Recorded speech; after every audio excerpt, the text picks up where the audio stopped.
Good evening, everyone. Welcome to the free mega class organized by Destiny Star.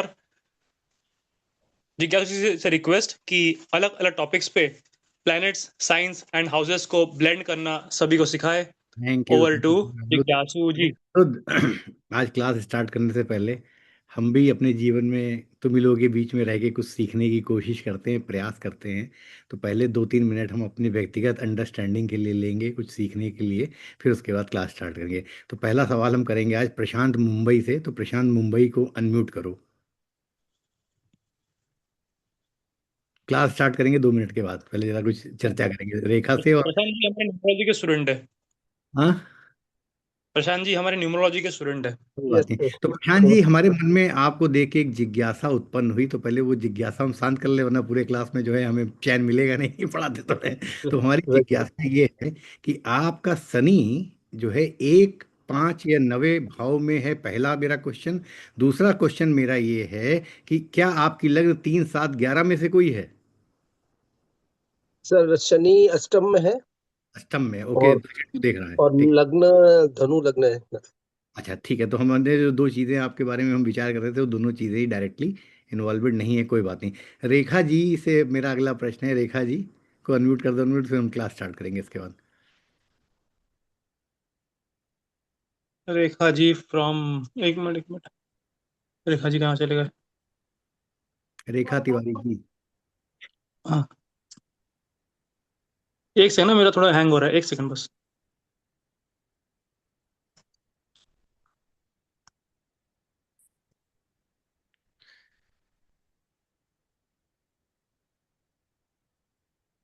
Rekha ji आप hand raise कीजिए please. मेरे इसमें hang हो रहा है, please. Rekha ji, if you can raise your hand, जो जूम हैंड। कोई बात नहीं। रेखा जी को अनम्यूट का ऑप्शन खुद नहीं कर पाती हूँ, मैं उनको हाँ, कर एक मिनट दूंगा। एक मिनट, हाँ हाँ, मिल गया, हो गया, चलिए, हो गया।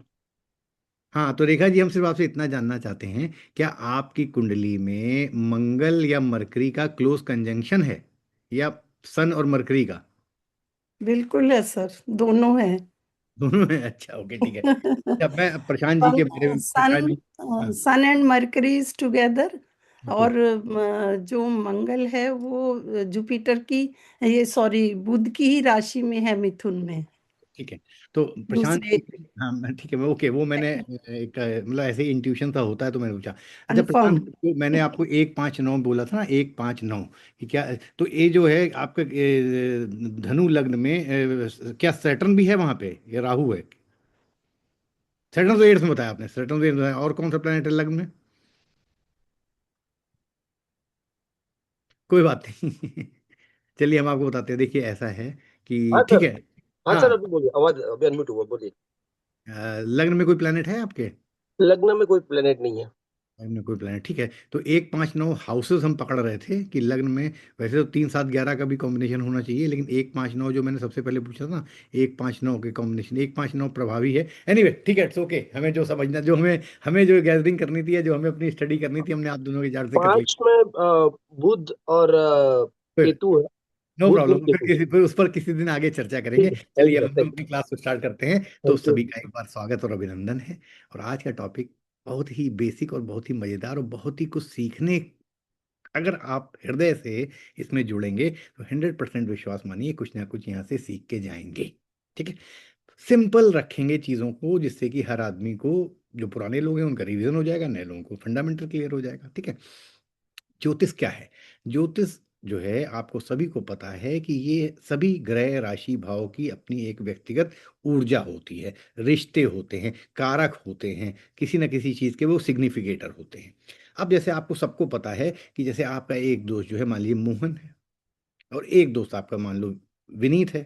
तो मोहन के बारे में आप 10 बातें जानते हो, विनीत के बारे में आप 10 बातें जानते हो। ठीक, अलग अलग सबको जानते हो, उनको अच्छी तरह दोनों को। लेकिन आप ये नहीं डिसाइड कर पाते हो कि अगर मोहन और विनीत जब साथ में होंगे तो इन दोनों की मिल की एक्टिविटी कैसी होगी। भाई, मोहन के अपने अपने गुण तत्व धर्म है, पर्सनालिटी है, विनीत की अपनी। लेकिन जब दोनों साथ, बहुत साथ हो जाते हैं, तो ऑब्वियस सी बात है, दोनों एक दूसरे के ऊपर अपनी एनर्जी शेयर करते हैं, असर आता है। वो कहते हैं ना, हमारे वहाँ एक कहावत है नॉर्थ इंडिया में, खरबूजे को देख के खरबूजा रंग बदलता है। ठीक है। तो ग्रह भी एक दूसरे को देख के रंग बदलते हैं। वो अपनी क्वालिटी उसमें देता है, उसकी क्वालिटी लेता है, और एक नई ऊर्जा तैयार हो जाती है। फिर ऑब्वियस है, मोहन और विनीत अगर मंदिर में बैठे हैं, तो कुछ ना कुछ सरमाई सौदा जो है ध्यान करेंगे, हाथ जोड़ेंगे, टीका लगाएंगे, कलावा बांधेंगे, और वही मान लो बार में बैठे हैं तो अलग एनर्जी होगी, और वही मान लो प्लेग्राउंड में है, स्पोर्ट्स की फील्ड में, तो उनकी अलग एनर्जी होगी। तो ये जो एनवायरनमेंट मिल रहा है, ये कहाँ से मिल रहा है?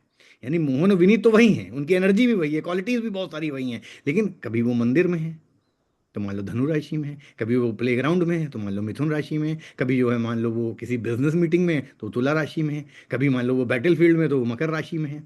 समझिए चीज़ों को। तो अल्टीमेटली जब दो ग्रहों की ऊर्जा आपस में मिक्सचर हो जाती है तो उन वो कहाँ पे बैठे हैं उसका असर भी वो ले लेते हैं। अब मान लो विनीत ने कहा कि यार चलो अपनी बहन के घर में चलना है, तो अब मोहन लाख बदमाश हो, लेकिन अब क्योंकि भैया दोस्त की बहन के घर में जा रहा है तो उसकी नज़रें नीची रहेंगी, थोड़ा सा कंट्रोल रहेगा। तो ये राशि का एनवायरनमेंट है ना, और वही किसी ऐसी जगह पे जहाँ पे यूनिवर्सिटी का हॉस्टल है तो वहाँ पे उसकी मोहन और विनीत की एनर्जी अलग रहेगी। तो ये जो एनवायरनमेंट मिलता है हमको, उसको बड़ी सिंपल भाषा में सभी, एक बार आपको फंडामेंटल क्लियर हो गया तो आप कुछ भी जोड़ पाएंगे। तो अल्टीमेटली क्या है कि ग्रह वही है, ग्रह की अपनी ऊर्जा वही है, निगेटिव या पॉजिटिव, मेलेफिक, फंक्शनल मेलेफिक या नेचुरल बेनिफिक या नेचुरल के हिसाब से, मेलेफिक के हिसाब से आप देख सकते हैं।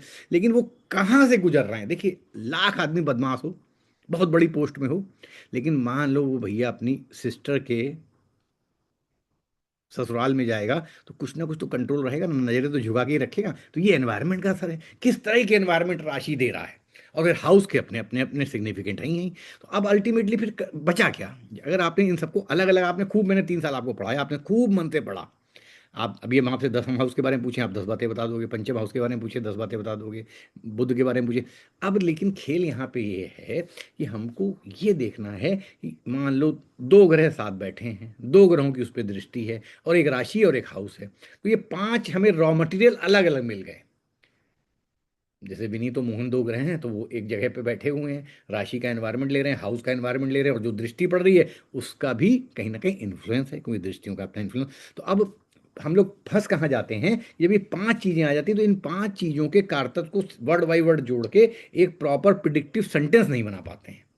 एक प्रॉपर प्रिडिक्टिव सेंटेंस बनाने का सारा खेल है कि हमने सबकी अलग अलग एनर्जी को एक ऐसे, या ऐसा समझिए जैसे कि आपने तो बचपन में लूडो खेला था ना, तो एक डब्बी में हम डाइस को डालते थे और डाइस को यूं यूं हिलाते थे, गिराते थे, तो जो नंबर आता था उस हिसाब से वो नंबर। तो ये क्या है कि 5 चीज़ों को हमने एक डब्बे में डाला, दो ग्रहों को डाला, दो की एस्पेक्ट डाली, एक भाव डाला, एक राशि डाली, और उनको यूं हिला के गिराया, तो जो गिराने पे हम अब हम उसको रीड करना हमें आना चाहिए कि ये पांचों से मिक्स होके कितने तरह के वेरिएशन बन सकते हैं, डिपेंडिंग वो पांचों के अलग अलग कारतत्व क्या है।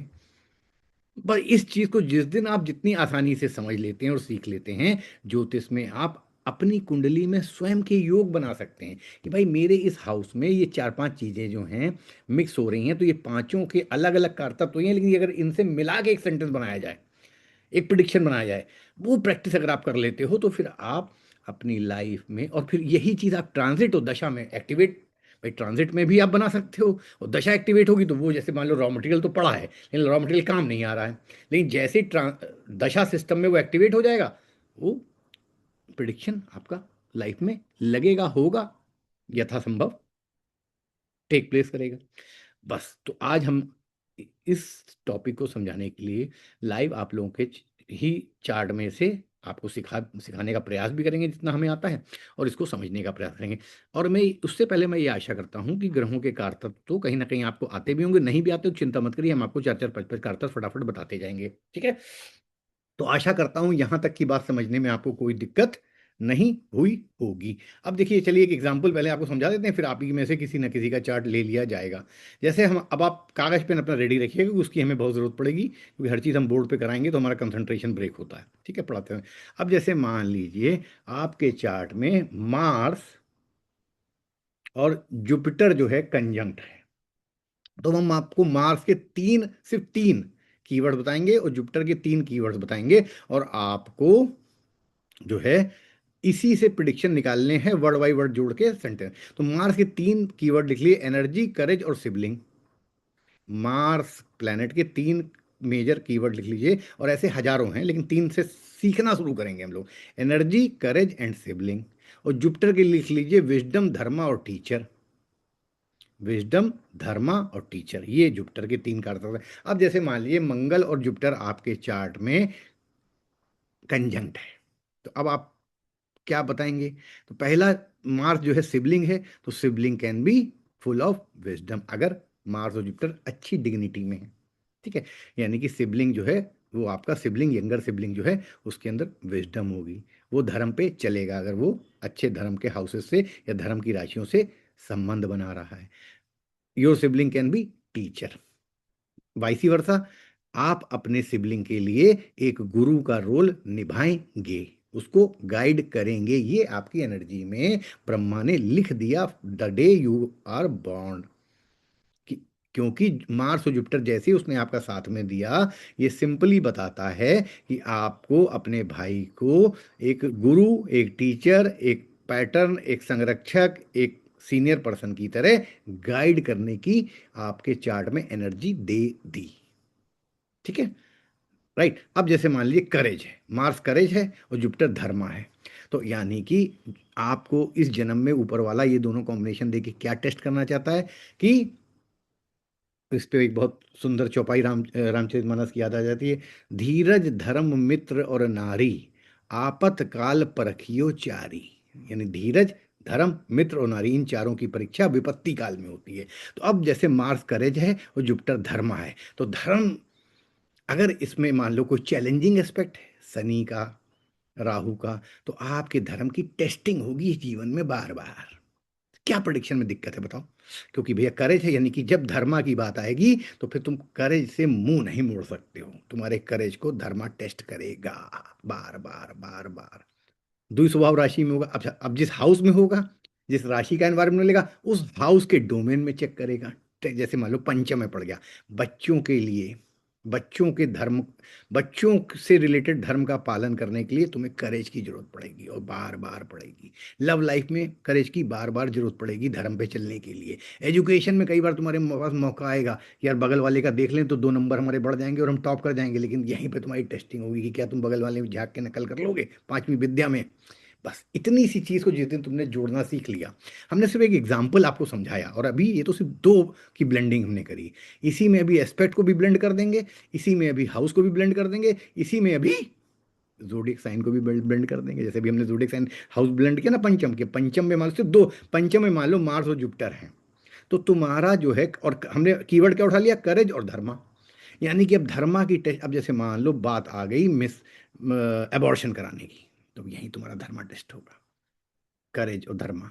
ठीक है, ये डिपेंड करता है कि क्या क्या इवेंट्स कैसे होंगे, ये डिपेंड करता है कि वो प्लैनेट, वो राशि वहां पे कैसा, किस डिग्निटी के साथ बैठे हुए हैं, functional malefic, functional benefic aspect उस पर क्या क्या है, वो सारी चीजें एक एक करके भी जोड़ेंगी। लेकिन to start with, just to समझाने समझने के लिए कि चीजें, चलो इसी का एक एग्जाम्पल और ले लेते हैं और आप लिखते रहो, ठीक है, जिससे कि हमें चीजों को समझ में आए।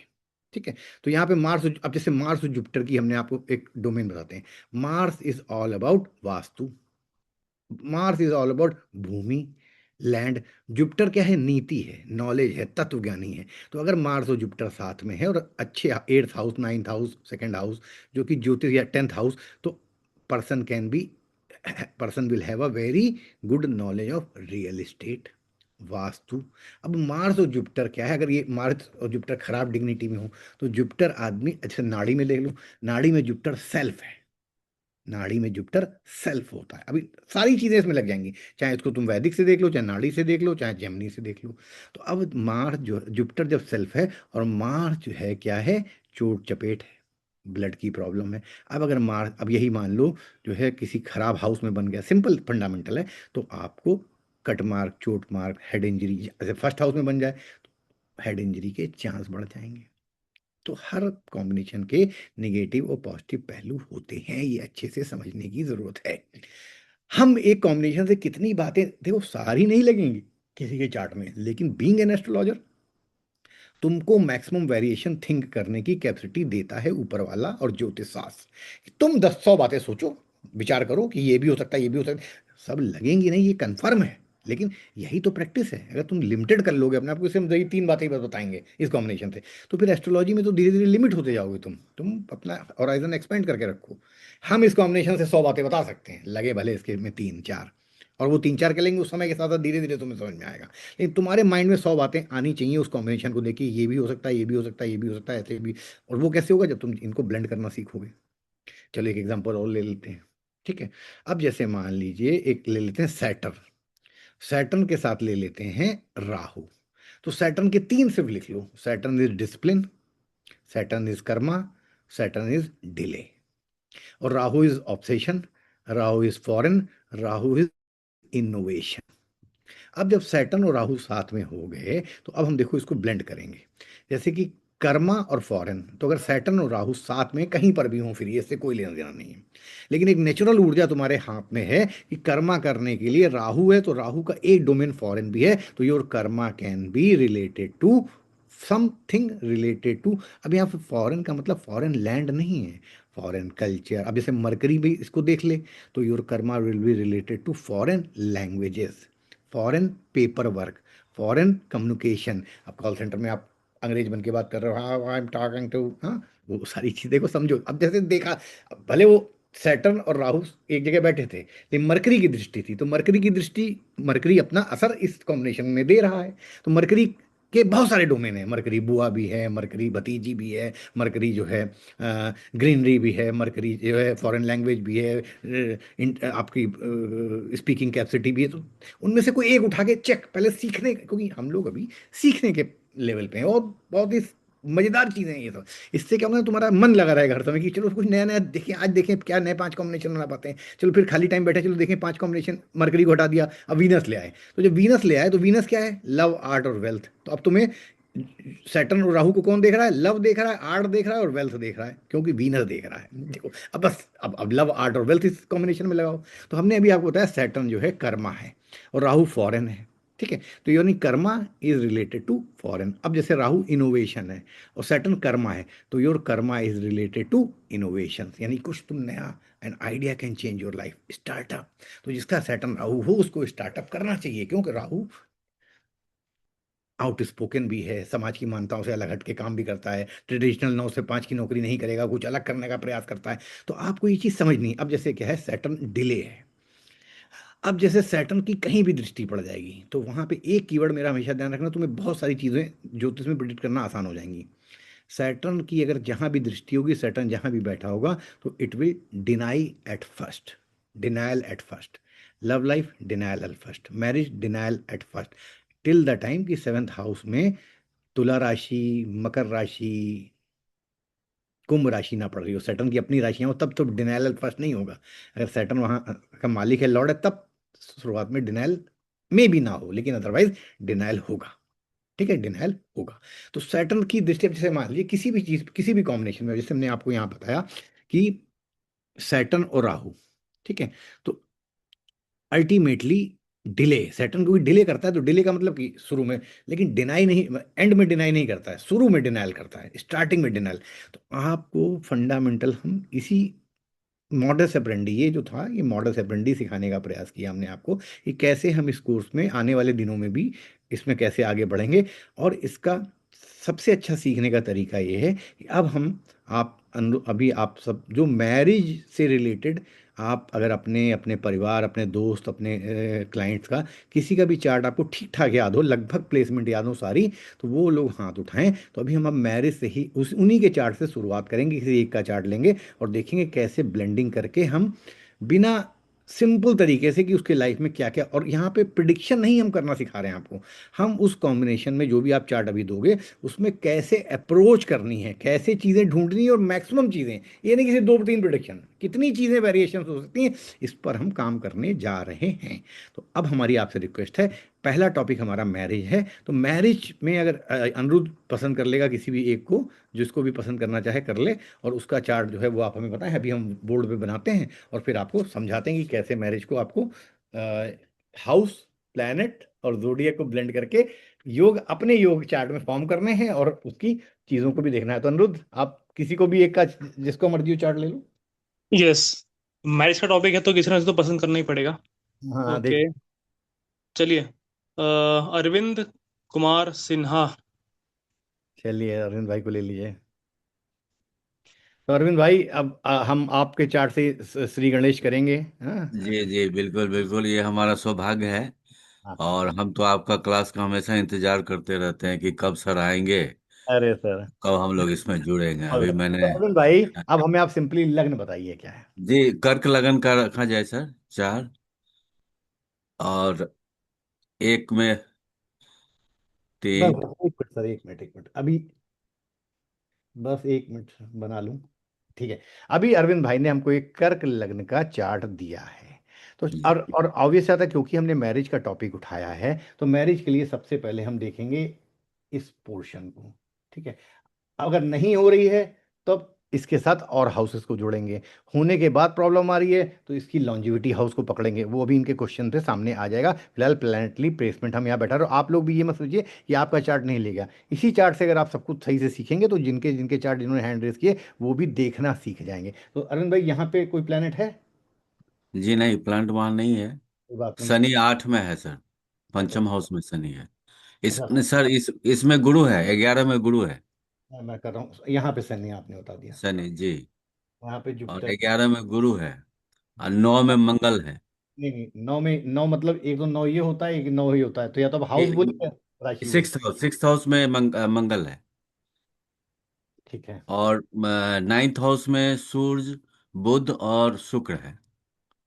सूर्य, बुध और शुक्र है। राइट। और 10th हाउस में राहु है। हाँ। नहीं नहीं, ये इसमें सर एक नंबर में राहु है। ठीक, ठीक, ठीक। हाँ।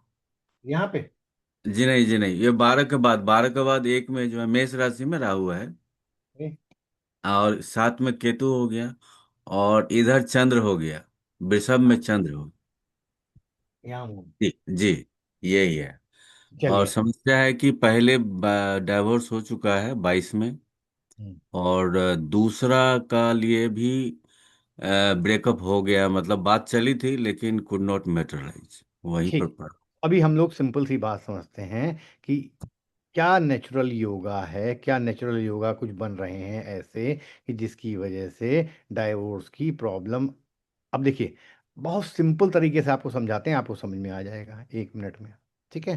तो सबसे पहले देखिए कि ये अगर अब, क्योंकि इन्होंने कहा कि 2022 में एक डाइवोर्स हो चुका है, यानी सेपरेशन हो चुका है। फिर ये क्वेश्चन हम, अब ये इससे हम दो चीज़ें सीख लेंगे, क्योंकि ये मेनली सेपरेशन का क्वेश्चन ज़्यादा है, मैरिज का क्वेश्चन सेकंड थर्ड वाला पूछा हुआ बात। तो सबसे पहले देखिए कि अब आप बड़ा सिंपल देखिए, ये इसको थोड़ी देर के लिए असेंडेंट बना लीजिए।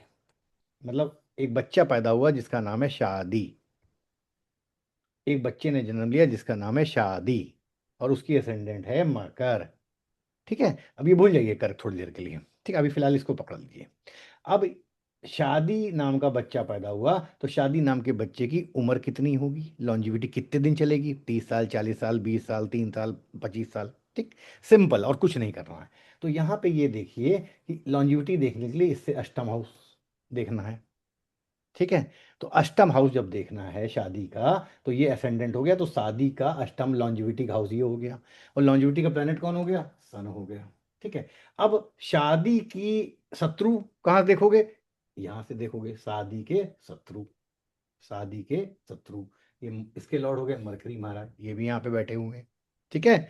इसके बाद और देखते हैं कहाँ कहाँ से। अब ये शादी, शादी का कर्मा हाउस, शादी से 10th, शादी को असेंडेंट बना लिया ना, इसको बच्चा मान लिया, यही पैदा हुआ शादी वाला बच्चा। हाँ, मतलब शादी नाम का बच्चा, तो उसका कर्मा हाउस वीनस, यानी वीनस भी यहाँ पे आ गया, यानी कि कर्मा। तो अब अगला क्वेश्चन हमारा ये आता है कि अब हमें देखना है कि यहाँ पे लॉन्जिविटी पे क्या प्रॉब्लम है। तो इस लॉन्जिविटी हाउस को ये भी मैं सिर्फ पकड़ना है। तो यहाँ से सैटर्न देख रहा 7 8 9 10, यहाँ पे सैटर्न की दृष्टि है। ठीक है। राहु 1 2 3 4 5, राहु की दृष्टि है सेपरेटिव। ठीक है। और बताइए किसी की दृष्टि है, कोई शुभ दृष्टि है? चलो, जुपिटर की ले देके शुभ दृष्टि पड़ भी रही है। ठीक है। तो जुपिटर की शुभ दृष्टि पड़ भी रही है, तो ये इस पर भी क्वेश्चन आगे करेंगे। ठीक है। और कोई दृष्टि? अच्छा, ठीक है। तो अब आगे चलते हैं। तो अभी लॉन्जिविटी, पहले तो ये क्वेश्चन को निकालना है कि कैसे ब्रेक हुई शादी का मामला, कैसे ब्रेक हुआ, मतलब क्या क्या रीजन होते हैं। तो पहली चीज ये समझ लीजिए कि जब शादी के हाउस से 6th लॉर्ड और 8th लॉर्ड कंजंक्ट हो गए यहाँ पे, तो कहाँ पे कंजंक्ट हो गए, शादी के पराक्रम भाव में। शादी का तीसरा भाव है ये, असेंडेंट ये है इस समय हमारा, जहां से प्रश्न आया है। उससे तीसरा यानी पराक्रम। तो यानी थर्ड हाउस में सिक्स्थ और eighth lord are combined together with tenth lord, शादी का कर्मा, शादी का कर्मा, कर्म स्थान, टेंथ हाउस का लॉर्ड। और फिर देखिए शादी के टेंथ हाउस में भी केतु महाराज बैठे हुए हैं, शादी से टेंथ हाउस में, यानी कि शादी का कर्मा स्थान, शादी में जो कर्म करते 2 साल 5 साल 10 साल 40 साल 50 साल, वहां पे केतु मोक्ष दे रहा है। अब एक तो आप सिंपल अभी ब्लेंडिंग मत करिए।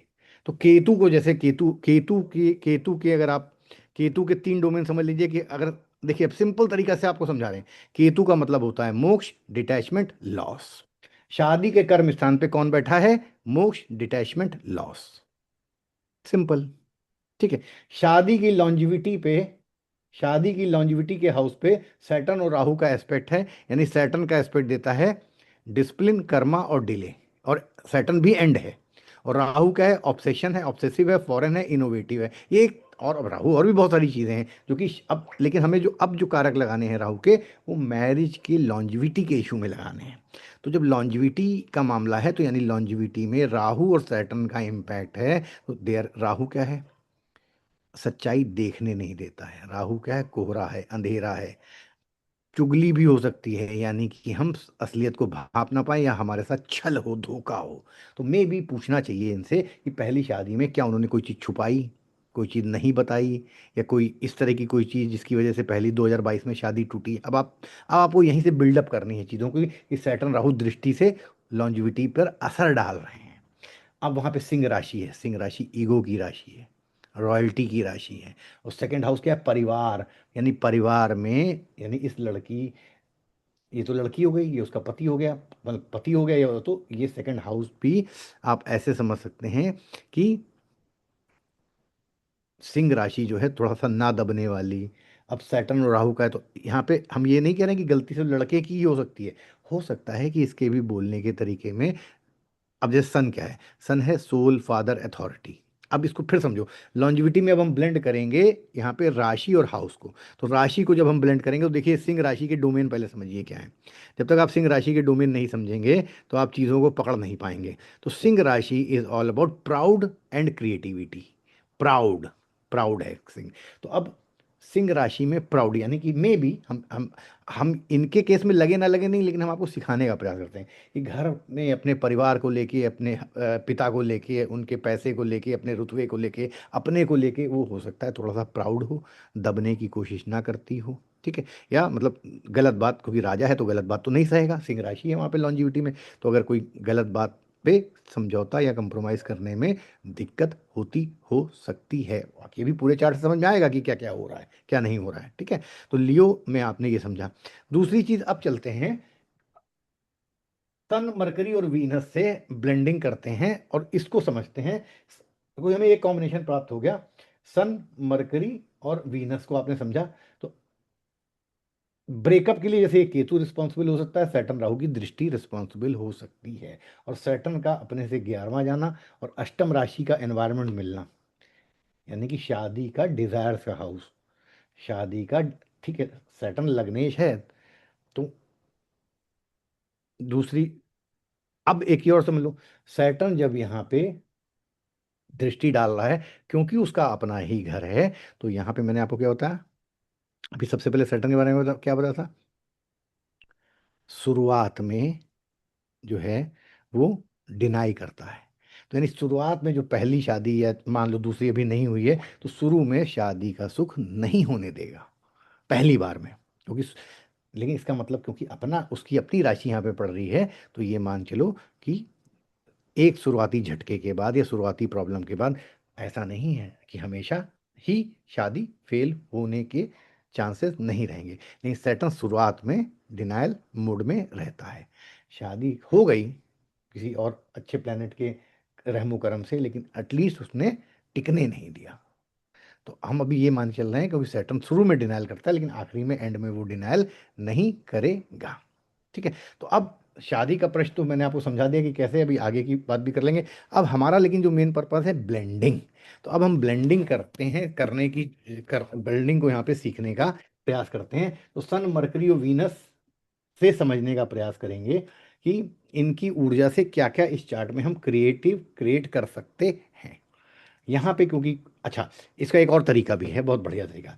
अब यहाँ पे सैटर्न की, जैसे ये तो हमने लॉन्जिविटी पे देख लिया, अब आप यहाँ पर भी देख सकते हैं कि यहाँ पे किस किस प्लैनेट्स का असर है या नहीं है। तो यहाँ पे ले दे के सिर्फ सैटर्न का ही इम्पैक्ट है, टोटल सैटर्न का इम्पैक्ट है 10th हाउस पे। ठीक है, अब दूसरी चीज है कि इसके लॉर्ड पे तो ब्लेंडिंग तभी तो करेंगे।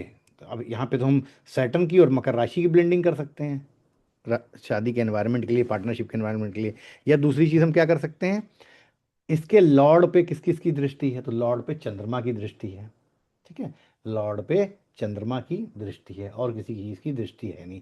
तो अब शादी के परिप्रेक्ष्य में 7th लॉर्ड पर चंद्रमा की दृष्टि को समझने का प्रयास करते हैं, और चंद्रमा लग्नेश भी है। तो सिर्फ दो चीजों की ब्लेंडिंग करेंगे। अब हम आपको मेक द सेंटेंस करके करने का प्रयास करेंगे, तो उससे आपको चीजें समझ में आएंगी कि कैसे चीजों को ब्लेंड करना है। तो चलिए, सबसे पहले सैटर्न और मून के बारे में दो चार बातें लिख लीजिए, जो कि शादी से रिलेटेड चीजें हैं। फिर हाउस पे भी चलेंगे। ठीक है, चलिए तो अब हाँ, कोई कुछ कह रहा है क्या? तो सबसे पहले सैटर्न के कुछ मून के कीवर्ड लिखिए, जो कि शादी से मैटर में काम आते हैं। ठीक है, तो मून जो है वो सेंसिटिविटी है। मून जो शादी में जो प्रॉब्लम दे सकती हैं, क्या क्या चीजें प्रॉब्लम देती हैं वो देखते हैं। मून हमारी हैबिट्स है। ठीक है, मून हमारे लिए जो है पर्सनल अफेयर्स का भी कारक है। अब ये तीनों कीवर्ड पहले लिखिए, और भी दो चार लिख लीजिए। मून मेंटल केयर है, मून नरिशमेंट है। ठीक है, ये सारी चीजें आपने लिखी, राइट। मून और केसेस में, इस केस की हम बात नहीं करें, फीमेल रिप्रोडक्टिव सिस्टम भी है मून। ठीक है, मून जो सबसे बड़ी चीज है शादी के रिलेशन में जब आप देखेंगे और मून है, तो है एबिलिटी टू अडेप्ट, क्योंकि जल है। और अगर मून में एडेप्टिबिलिटी टू अडेप्ट, लेकिन क्योंकि यहाँ पे मून देखिए एग्जॉल्टेड है, तो अभी उस पर हम बाद में जाएंगे कि वो एग्जॉल्टेड है, डेबिलिटेड है, किस हाउस में है।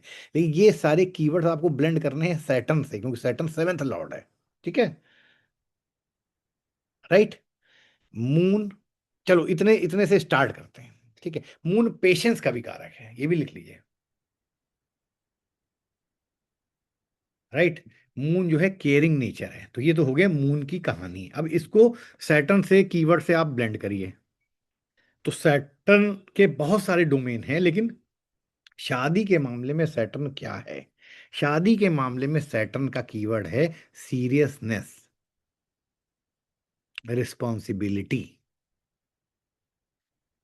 ठीक है, और सैटर्न का एक बहुत बड़ा कारक होता है शादी के मामले में, सैटर्न डिस्ट्रॉयज इल्यूजन। इल्यूजन को खत्म कर देता है।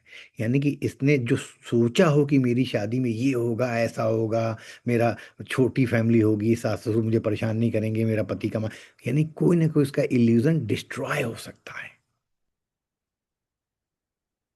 Saturn is also destroyer of false ideas. जो आपके माइंड में एक फॉल्स परिकल्पना और आइडियाज बने हुए हैं ना किसी चीज को लेके, सैटर्न उनको डिस्ट्रॉय कर देता है कि मतलब जिनको समझा क्या और निकले वो क्या। अट्रैक्शन टू वर्ड फिनिश्ड, दुनिया से जो अट्रैक्शन होता है वो सैटर्न फिनिश कर देता है। ठीक है, अब ये क्योंकि ये 1 और 7 एक्सिस के प्लेनेट हैं और दोनों एक दूसरे को देख रहे हैं, दृष्टि संबंध है, तो ये जो दो सारे कीवर्ड बता रहे हैं इनको आपस में एक दूसरे को देख भी रहे हैं, और ये एक साथ के मालिक हैं और बैठ के देख भी रहे हैं, पंचम और 11 से एक दूसरे को। ठीक है, सैटर्न ओल्ड एज का भी कारक है। अब यहाँ पे ओल्ड एज को कई तरह से आपको समझना पड़ेगा। कुछ केसेस में हम तो सिर्फ इस केस को एक ऐसा चार्ट वाइज हमने लिया है समझने। अब जैसे कि मान लो, हो सकता है लड़का और लड़की की उम्र में किसी किसी मामले में इतना गैप हो कि लड़का जो है जवानी से पहले ही ओल्ड एज का मतलब वीकनेस, इनफर्टिलिटी, इम्पोटेंसी से भी आप इसको जोड़ सकते हैं। ठीक है, हम इनकी बात, हम आपको सिर्फ सिखाने के लिए कई सारे पहलू सिखा रहे हैं। ठीक है, अब सैटर्न जो है वो मटेरियलिज्म के मामले में एक मिजरी है, मिजरी फॉर मटेरियलिस्टिक थिंग्स। ठीक है, सैटर्न जो है, क्योंकि मटेरियलिस्टिक चीजों को एंड करता है सैटर्न, ध्यान रखना ये बात, बहुत इंपॉर्टेंट कीवर्ड है सैटर्न का।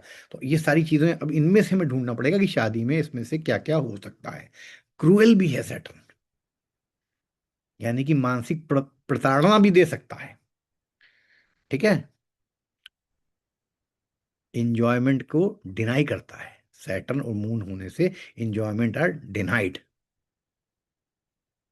ठीक है, अब हमने आपको, जैसे अभी सिर्फ हमने आपको ब्लेंड किया यहाँ पे मून के और सैटर्न के, हमने आपको कीवर्ड बताए। तो अब आप लोग इन दोनों कीवर्ड से मिला के बताइए कि किसी की शादी में, अब हम नहीं, हमने तो आपको दोनों अलग अलग कीवर्ड लिखा दिए, अब हम आप अनिरुद्ध, अब एक एक करके सबको म्यूट करो और सब लोग अलग अलग इन एनर्जी के कीवर्ड्स, तो दो, कोई भी इधर से एक ले लो, एक इधर से ले लो, और एक अच्छा सा प्रिडिक्शन एनर्जी बना के बताओ। तो सीखना है आप लोगों सबको, और हमें भी सीखना है आप लोगों से। ठीक है, चलिए शुरू करिए बताना कैसे अब इसको ब्लेंड करेंगे। आप ये सारे हमने आपको मेन में, कीवर्ड तो हजारों हैं, लेकिन आपको मेन मेन कीवर्ड लिखा दिए कि शादी में किस किस तरह से प्रॉब्लम, फिर भाई साहब से पूछेंगे कि वहां पे क्या हुआ था इनमें से। अनुरुद्ध जी। कोई हैंड रेस करे जिनको बताना हो। नीरू जी बताइए, नीरू दत्त। नीरू जी अनम्यूट सर हाँ करिए। जी हाँ जी, वो 2 मिनट अनम्यूट करने में लग गए। कोई बात नहीं, कोई बात हाँ जी सर, आई थिंक सो कि क्योंकि नेटिव कैंसर है तो मून को हम कैंसर से लेंगे और सामने वाला सैटर्न है तो उसको हम पार्टनर के उसमें लेंगे। तो जो भी इनकी जो इच्छाएं होंगी, इनकी जो शादी के प्रति जो भी मतलब जैसा इन्होंने सोचा होगा वैसा तो नहीं होगा, क्योंकि वो सब मिथ्स और जो भी आपने लिखाया अभी, वर्ल्डली अफेयर्स, मेंटल पीस, ये एंजॉयमेंट, ये सब उनका डिस्ट्रॉय हो जाएगा, क्योंकि Saturn is not a very good और या compatible planet with moon. Right. अच्छा, आपको कुछ नहीं करना है, एक कीवर्ड इधर से उठाओ, एक कीवर्ड इधर से उठाओ, दोनों कीवर्ड को जोड़ के एक अच्छा सा सेंटेंस बना के प्रिडिक्शन बनाओ, तब सीखोगे आप लोग। कोई भी एक एक वर्ड उठा लो मैच करता हुआ, जो आपको लगता है मैच हो रहा है। हम तो आपके विजन को देखना चाहते हैं, कितना आपका एक्सपेंशन है माइंड का, क्या क्या आप विचार कर सकते हो, तभी तो ज्योतिष बनोगे जब विचार करोगे। क्या क्या हो सकता है, तो आपको सारे कीवर्ड दे दिए, दोनों मून के भी दे दिए, सैटर्न के भी दे दिए, दोनों एक दूसरे को देख रहे हैं एस्पेक्चुअल। तो एनर्जी तो दोनों की एक दूसरे में जाएगी ना, लग्न की और सप्तमेश की। तो मिक्स करके बताओ क्यों शादी टूटी। सर मैं बोलूं। हाँ, अरे बिल्कुल, एक एक करके सबको बोलना है। सर यहाँ है ना, जो चंद्र है, सर जो लग्न है वो चंद्र राशि, मतलब जो लग्नेश है सर वो तो है इसमें दिक्कत करना। पर जो शनि है और ये सर ये आमने सामने है सर ये। तो दूसरी बात ऐसी है कि सर चंद्र और इसके अगर कारक तत्व एक साथ करें तो जो चंद्र का जो आपने बताया सर कि सीरियस, शनि का जो बोला जैसे कि रिस्पॉन्सिबिलिटी, जिम्मेदारी वगैरह, और वो जो भ्रम को जो तोड़ा है। और चंद्र का लगन है, लगन मतलब आई मी माई सेल्फ। तो सर जो चंद्र है ये भावनाशील है सर, ये मेंटल केयरिंग वगैरह ये सब बातों का कारक है। तो कहीं तभी जो इनकी भ्रांति है, जो इन्होंने जो सोच रखी थी उसमें कहीं तभी ठेस लगी होगी, क्योंकि सर जो लग्न है, जो शनि जो सप्तम भाव है वो पीड़ित है, उसपे शनि की सीधी दृष्टि पड़ रही है। तो इसका मतलब सर जो लग्न भाव है इसको तो पहले ही उन्होंने डिस्ट्रॉय कर दिया, और शादी के मामले में जो इनकी जो भ्रांतियां थी वो टूट गई है। तो कहीं तभी सर ये जो दो कारक तत्व को हम एक साथ करें तो उसको चोट पहुंची है सर। और दूसरी बात वेरी है, गुड। और सर दूसरी बात आपने ही समझा है कि जो एबिलिटी टू अडेप्ट है, वो जो मून का नेचर है, जो आई मी माई सेल्फ में इन्होंने अपनी तरफ से बहुत एडेप्टेबिलिटी दिखाई होगी। पर अगर है ना, जब सामने वाला जो सप्तम है, जो सामने वाला जो उसका पार्टनर है सर, अगर वो अडेप्ट करने के लायक नहीं होगा तो शादी टूटने के पीछे ये भी एक बहुत बड़ा रीजन हो सकता है। ये तो अभी अभी फाइनली आपकी ये पॉइंट भी बहुत बढ़िया है, अभी उनसे जिन्होंने चार्ट दिया उनसे पूछेंगे ना, फिर अभी तो हम लोग सीखने के लिए कि क्या क्या हो सकता है। ठीक है, जी वेरी सर। गुड, और आपको बताइए सर हाँ। जी सर। और सर सप्तम भाव की जो लॉन्जिविटी है वो सेकंड हाउस है, सेकंड हाउस में सर सिंह राशि है। सिंह हाँ, राशि सर जो ईगो की राशि है। और जो है ना, जैसे आपने कहा कि फैमिली वगैरह सब है, तो पारिवारिक मूल्य, ईगो, और जो कई जो धारणाएं होती है, जो विचार होते हैं, अगर इसमें अगर मेल न खाए हो तो सर ये भी एक वजह होती है जिसकी वजह से शादी में रुकावट आ सकती है, या शादी का विच्छेद हो सकता है सर। ये भी एक राइट। वजह है सर इसमें। और सर राहु की दृष्टि, जो राहु की दृष्टि है, राहु का जो संगम हो रहा है, तो सर राहु के कॉम्बिनेशन से सर ये है कि राहु बहुत सा भ्रम फैलाता है और है ना एल्यूजन जो करता है। इल्यूजन तैयार करता है। यस, तो इल्यूजन की वजह से भी सर ये भी एक फैक्टर रोल प्ले किया होगा सर। इतना तो मैं बोल सकता हूँ सर आपके पास। Thank you very thank good you. Doctor साहब, आपने बहुत सारी चीजें बताई। अब देखते हैं और लोग क्या बताते हैं। तो अनिरुद्ध भाई नेक्स्ट। यस, रेनू जी। रेणु जी ब्लेंड करिए। हाँ जी, नमस्कार सर। सर, जैसे आपने बताया कि मून जो है वो सेंसिटिव है, हैबिट्स उसकी जो होती हैं, तो सैटर्न जो है वो रिस्पॉन्सिबिलिटी वाला है, ओल्ड एज मतलब उसकी उसमें मेच्योरिटी होगी। मून चंचल है अच्छा और चलो, वो सैटर्न सैटर्न जो है वो फॉल्सहुड और हार्ट ब्रेकिंग का भी कारक है, दिल तोड़ना और हाँ मतलब वो इतना क्योंकि उसमें मैच्योरिटी होगी जहाँ मतलब उसे किसी से लेना देना नहीं है, वो अपने आप में मगन है। और चंद्रमा वाला जो है खूब चंचल है, उसे हर चीज जो है वो नित नहीं चाहिए। और शौकियां होगी तो वो आपस में मिसमैच सा हो जाएगा उनका स्वभाव, कि वो एक जना चाहेगा कि मैं बहुत सिंसियरिटी से जिंदगी जीऊं, जहाँ सिर्फ काम से काम रखूं, और दूसरा चंचल स्वभाव का होने की वजह से वो रोज चाहेगा मैं घूमूं फिरूं, जहाँ कुछ नया नया जीवन में करूं। तो वो दोनों का स्वभाव ही नहीं मिलेगा आपस में। और राहु सेकंड हाउस में बैठा है, सन सेकंड हाउस में बैठा है, तो वाणी में भी बहुत कर्कशता होगी, क्योंकि वाणी तो तीखी होगी ऐसे लोगों की, क्योंकि वो अथॉरिटेटिव भी होंगे। और सब लोग राहु जो देखिए, है सब वो लोग एक एक कभी एक एक जो मान कीवर्ड को रहेगा। ब्लेंड करिएगा। सारी चीजें आप ब्लेंड करते हो, बाकी लोग क्या करेंगे? एक कोई जी। बढ़िया सा कीवर्ड दोनों से उठाइए, उसको ब्लेंड करिए, ठीक है? सारे नहीं बताने हैं, सारे आप बता दोगे तो बाकी लोगों को भी तो मौका देना, उनको भी तो आगे लेके आना है पीछे से। Thank you. चलो नेक्स्ट अनुरोध देखें और कोई आप बता। नमस्कार सर। हाँ नमस्कार जी। सर मैं सिंपल से देख रहा हूँ कि केतु ने 7 नंबर को पकड़ा हुआ है, तो ये टूटनी थी शादी। केतु और मंगल के बीच में सर सैटर्न बैठा हुआ है, वो 8 नंबर के, लॉर्ड मतलब पाप कुछ करते हिडन कर्मा है। वो ऐसा ना, उसको आप कई तरह से जज कर सकते हैं। हाँ जैसे क्या है, 10th लॉर्ड जो है सैटर्न के मंगल और केतु में पाप कर्तरी में भी आ गया है, ठीक है? Right sir. पाप मध्यम या पाप कर्तरी कुछ भी कह लो, तो वो ऑब्वियस सी बात है, आगे कुआं पीछे खाई, तो वो राइट सर। सेपरेटिव है, ये भी सेपरेटिव है। तो ये राइट सर। सारी चीजें, लेकिन हम आपका हमारा प्रश्न अभी यहाँ पे ये नहीं है। आप सर क्या मैं हिडन कर्मा की बात कर रहा हूँ, यहाँ इनके बीच में ना कुछ हिडन सारी कर्मा है। सारी बात है कि वो तो जीवन में उनको फेस करना ही था। हमारा पर्पस ये है कि जो हमने आपको मून और सैटर्न के कीवर्ड्स लिखाए हैं, उन जी दो कीवर्ड्स को ब्लेंड करके सर, कुछ। फ्लेक्सिबिलिटी।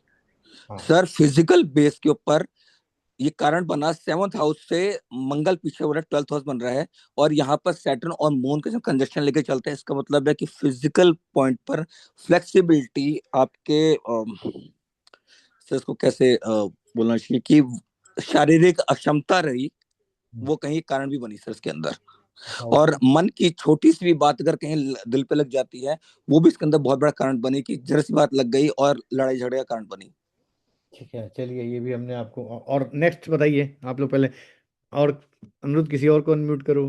सर, सर्वदा जी। हेलो। हाँ हाँ। बताइए, आप भी कुछ बढ़िया प्रोडिक्शन करके देख सीखिए, एनर्जी को ब्लेंड करिए। हाँ। तो मून जो है आपने बताया पर्सनल एफर्ट्स का कारण कारक है दिखा रहा है।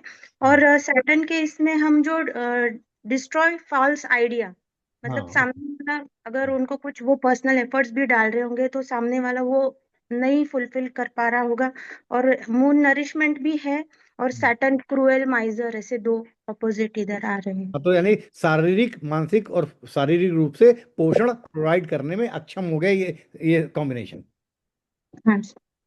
ठीक है, वेरी गुड। अच्छा, अब हम इसको एक स्टेप आगे ले चलते हैं, क्योंकि 7th लॉर्ड जो है वो अपने से 11वें स्थान पे और वृश्चिक राशि में बैठा है। तो सैटर्न क्योंकि 7th लॉर्ड है, शादी का कारक है, तो अब हम वृश्चिक की कुछ डोमेन आपको बताते हैं। तो फिर 7वीं शादी के लॉर्ड को वृश्चिक से जोड़ने का प्रयास करिएगा, ठीक है? वृश्चिक राशि के कुछ डोमेन आपको बता रहे हैं जो शादी के मामले में आपको बहुत काम आने वाले हैं। तो वृश्चिक के डोमेन जब हम आपको बताते हैं तो इसको समझने का प्रयास करिए, तब आपको बहुत सारी चीज़ें समझ में आ जाएंगी कि वृश्चिक। अब हम यहाँ पे क्या करने जा रहे हैं समझिए। अब हम आपको लिखने पड़ेंगे वृश्चिक राशि के डोमेन्स, ठीक है? लिखिए, देखिए, वृश्चिक राशि जो है मिस्टिसिज्म की राशि होती है, मिस्टिसिज्म। अब देखिए यहाँ पे देखिए, यानी कि 10th लॉर्ड जब वृश्चिक राशि में बैठा है, तो यानी कि हस्बैंड के बारे में कोई मिस्ट्री हो सकती है, मिस्टिसिज्म या कुछ छुपा हुआ हो सकता है। ठीक है, पहली बात। स्कॉर्पियो राशि इज ऑल्सो राशि for secrecy, transformation, taboo, and along with taboos hidden aspect of life। जब सेवेंथ हाउस का लॉर्ड जो है फिफ्थ में वृश्चिक राशि में चला गया सैटर्न, तो there can be something hidden. Scorpio राशि का एक मेजर डोमेन होता है डिफिकल्टी टू कॉम्प्रीहेंड, लिखो इसको। अब जब सेवेंथ लॉर्ड स्कॉर्पियो में है तो there will be difficulty to comprehend regarding marriage.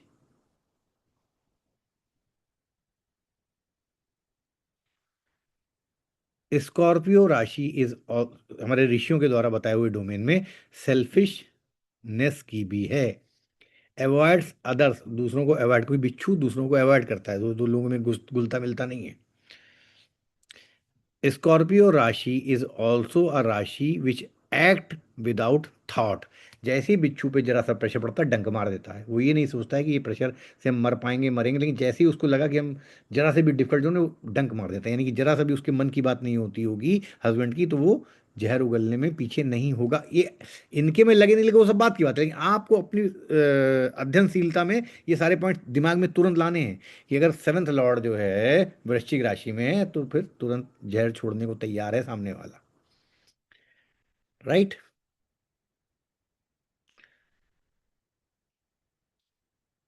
Trauma की भी राशि है, और वृश्चिक राशि जो है that is not at all motherly. ये लगेगा शादी में, क्योंकि हो सकता है स्पाउस मदरली का मतलब केयरिंग, नरिशिंग, कमाने में काबिल। नरिशमेंट प्रोवाइड करना मतलब कमा के लाएगा तभी तो नरिशमेंट प्रोवाइड करेगा। हम ये नहीं कहते, हो सकता है वो नौकरी करता हो, लेकिन नौकरी कर पैसा लाने के बाद भी हो सकता है अपनी माँ के हाथ में सारा रख देता हो। देखिए आपको तो, हम आपको यहाँ प्रिडिक्शन नहीं सिखा रहे हैं, प्रिडिक्शन को कैसे ढूंढना है ये सिखा रहे हैं। ठीक है, तो अब हमने जो आपको स्कॉर्पियो के जितने भी प्रिडिक्शन बताए, मतलब कीवर्ड्स बताए, अब उसको जो है पति, पार्टनरशिप, या इससे वो जो अभी एक ने कहा था ना कार्मिक, कार्मिक तो है ही, क्योंकि नेचुरल कर्मा की राशि सेवंथ हाउस में पड़ी है। नेचुरल कर्म की राशि तो कर्मा तो इन्वॉल्व है ही, शादी का तो होना ही था, उसमें तो कोई कुछ कर ही नहीं सकता है। ठीक है, तो और नेचुरल शादी की राशि कौन सी होती है? 7 नंबर की। वहाँ पे केतु महाराज है, तो शनि यहाँ पे और केतु महाराज तुला में, तो फिर तो इसका मतलब सेवंथ राशि इज ऑल अबाउट यूनियन ना, शादी। तो वहाँ पे केतु बैठे हैं, तो वो तो कार्मिक तो है ही, शादी का मामला तो कार्मिक था ही था, टूटना भी। लेकिन वो अच्छा है कि बैलेंस हो गया, जो एक लेन देन था उस आदमी से जितने दिन का भी, वो निपट गया, खत्म हो गया, इक्वल है। तो हम तो अगर ज्योतिष पहलू से देखें, बीइंग एन टीचर, तो हम कहेंगे तो बहुत अच्छा हुआ कि भैया ये कर्मा तो आज नहीं फेस करते, अगले जन्म में फेस करते। तो फेस हो गया, खत्म हो गया, लेट गो हो गया, आगे की बीती ताई बिसार दे, आगे की सुध ले। ठीक है, तो वो तो सबसे बढ़िया है। तो अब हमने आपको लिखा है वृश्चिक राशि के कुछ, अब देखिए ब्लेंडिंग करनी है आपको, और अभी फिर हाउस से भी ब्लेंडिंग करनी है आपको। अब जैसे यही हम यहीं पे ब्लेंडिंग, अगर पढ़ाई का मामला आता तो पढ़ा फिर फिफ्थ हाउस से ब्लेंडिंग करते। अभी शादी को लग्न बना लिया तो 11th हाउस से ब्लेंडिंग करेंगे, किसकी? सैटर्न, वृश्चिक और 11th हाउस की ब्लेंडिंग करेंगे। तो अब पहले आप सैटर्न और वृश्चिक की ब्लेंडिंग करके हमें दिखाइए, एक दो लोग। क्या आप जो भी हमने आपको स्कॉर्पियो के जो मेजर 5 6 8 कीवर्ड बताए, उसमें आप हमें बताओ कि कैसे आपको ब्लेंड करना है। देखो स्कॉर्पियो अलग बता दिया, सैटर्न अलग बता दिया, इन दोनों को जोड़ के कुछ मेक द सेंटेंस करो प्रिडिक्टिव, तभी तो सर सीखेंगे। राधे राधे। राधे राधे भाई जी, बताइए। सर दो तीन चीजें जो ब्लेंड करने लायक लगी और यहाँ पे जहाँ पे ज्यादा एनर्जी गई मेरी, हाँ। वो ये है कि सेट पर्सनल अफेयर्स, राहु का एस्पेक्ट मतलब फॉरेन एलिमेंट, सेकंड हाउस में मतलब किसी ने बाहर से आया, और तीसरा के कहीं सेक्सुअलिटी और लिबिडो में देखे तो वो भी एक इशू होता है कि इधर अफेयर वाज आउटसाइड, और may be some extra person was there जो इसको बिगाड़ रहा था, क्योंकि अगर वृश्चिक राशि देखे तो वो गंदा पानी भी है, हम्म। तो एनवायरनमेंट को भी बिगाड़ा है कहीं ना कहीं इस चीज को लेके। और या तो ऐसा हो सकता है कि अ, ये बोलते हैं ना कि जो आगे किसी ने बताया था कि क्षमता नहीं थी सेटिस्फाई होने की या ऐसा, तो यहाँ पे थोड़ा ऐसा भी लग रहा है। सो हाँ, उसमें तुम इसको ऐसे समझ सकते हो कि 12th लॉर्ड जो है वो यहाँ पे डेबिलिएटेड भी है, और हो सकता है कंबस्ट भी हो वीनस या मरकरी में से कोई। तो वो अभी अभी जब इसके इन तीनों को ब्लेंड करोगे तो तुम्हें क्लियर कट और भी आंसर मिल जाएगा। तो अभी फिलहाल हमारा अंकित, अभी हमारा पर्पस ये है कि सैटर्न और वृश्चिक को तुम लोग कैसे कंबाइन कर, सिर्फ सैटर्न और वृश्चिक से तो पहले प्रिडिक्शन करो। अभी हम 5 चीजें जोड़ देंगे, तुम दो चीजें नहीं जोड़ पाओ तो 5 चीजें कैसे जोड़ पाओगे। हमारा अभी मेन पर्पस है, जैसे मैं तुम्हें तो सर मैंने वही हिडन एस्पेक्ट को ट्राई किया लगाना के कुछ हिडन। ठीक, अब आगे लेते हैं, किसी और को लेते हैं, वो देखें क्या ब्लेंड करता है वृश्चिक और सैटर्न को। आर्यन जी। हेलो, नमस्कार सर। सर नमस्कार, बताइए। हाँ सर, इसमें जो है दुख की राशि और दुख का कारक जो है ये मिल गए, ये दुख देगा सर जो अगर इसमें दशा में एक्टिव होता है तो सैटर्न सप्तम भाव के लिए मतलब अच्छा नहीं है। अच्छा, अब जैसे इसमें बड़ा सिंपल देखो, ज्योतिष बड़ा सिंपल होता है। शादी शादी का इच्छा पूर्ति का घर कौन सा है? अगर ये हम है तो हमारा इच्छा पूर्ति घर ही है। तो अगर शादी एसेंडेंट है तो इसकी डिजायर्स फुलफिलमेंट गेन्स का घर कौन सा बनेगा? पंचम बनेगा। बनेगा। 11वां पंचम बन गया, ठीक है। तो वहां जी पे जी। महाराज वृश्चिक राशि के बैठे हैं, यानी कि छुपी हुई दबी हुई इच्छाएं और उनमें डिले, जो हम चाहते थे वो नहीं हो रहा है, पति वो कर नहीं रहा है, डिले हो रहा है, उस वजह से प्रॉब्लम आने की संभावना हो सकती है। और ये पहली शादी का मामला संतान के मामले में भी थोड़ा सा कमजोर नजर आता है। वहां भी सैटर्न बैठा है, उसका लॉर्ड 6th में गया हुआ है, और भी बहुत सारी चीजें हैं, तो वो अभी आगे डिस्कस करेंगे। चलिए आप लोग अब बताइए पहले, उस सिर्फ सैटर्न और वृश्चिक को जोड़ के आप कितनी तरह की प्रिडिक्शन निकाल सकते हैं, ये हम आपसे जानना चाहते हैं। चलिए नेक्स्ट। राम राम गुरु जी। राम भाई जी बताइए। यहाँ पे वृश्चिक राशि काल पुरुष की कुंडली के अनुसार आयु का और मृत्यु का, और सैटर्न शनि है विच्छेदात्मक, तो यहाँ आयु को लंबी कर देंगे। सैटर्न और वृश्चिक का है ये, लेकिन जीवन में संघर्ष डालेंगे, क्योंकि 8 में बैठ के वो 10वें यानी कार्य क्षेत्र के ऊपर वो दृष्टि डालेंगे, तो कार्य क्षेत्र में डिले होगा। और जातिका की 11वें घर में मून है, तो यहाँ इच्छाएं अधिक होंगी, लेकिन जातिका का जो दिमाग है वहां पे सैटर्न बैठा है, तो वहां एकांत प्रियता। अब यही जातक जो जातिका का पति है, 5वें 11वें दोनों का संबंध शनि का और चंद्रमा का बना हुआ है, दोनों के बीच अंतर द्वंद चला हुआ है। Okay, very good. बस बस बस बस बस हमें आपसे जितना हमें समझना था, बहुत बढ़िया तरीके से आपने हमें समझाया। अब नेक्स्ट किसी और को मौका देंगे। बहुत बढ़िया आपने लेकिन बताया, वेरी गुड। चलिए नेक्स्ट बताइए। आप लोग कोशिश करिए सैटर्न और वृश्चिक राशि को कंबाइन करने का प्रयास करिए, क्योंकि सैटर्न जो है सप्तमेश है। अब सप्तमेश को एनवायरनमेंट क्या मिल रहा है? वृश्चिक राशि का। और हाउस क्या मिल रहा है? अपने से 11वां और कुंडली का 5वां।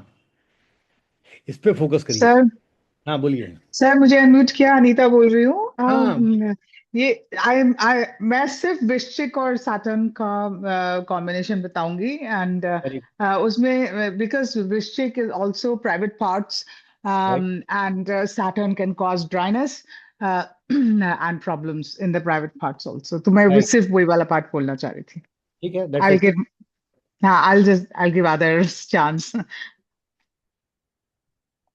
वेरी गुड, मैंने मान ली। चलिए ये भी हो सकता है, एक संभावना क्यों नहीं हो सकती है। संभावना। ये लगे नहीं लगे तो बात की बात है, लेकिन इसमें तो हमें देखना ही देखना है। चलिए नेक्स्ट, अनुरुद्ध और किसी को करो।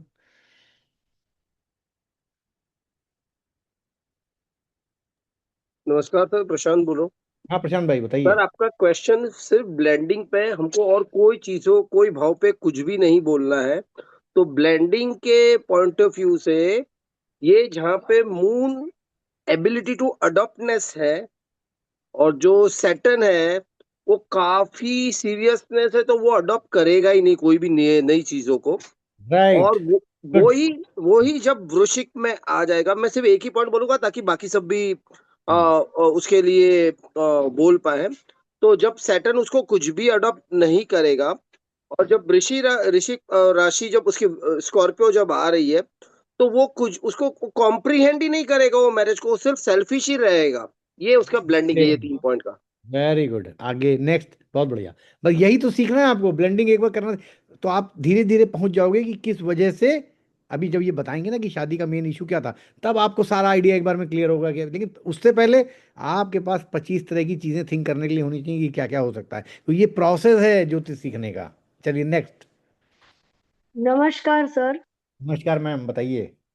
हाँ जी। हाँ जी सर, सैटर्न हमारी रिस्पॉन्सिबिलिटी का और हमारे प्रोफेशन का भी कारक बनता है। वेरी तो गुड। हो सकता है जब शादी नहीं हुई हो तो जातक भावनाशील हो, तो उसकी एक्सपेक्टेशंस अलग हो, और शादी के बाद कुछ हिडन रिस्पॉन्सिबिलिटीज और मैच्योरिटी की वजह से उसके सपने सारे टूट गए हो। ठीक, ओके नेक्स्ट। बहुत बढ़िया।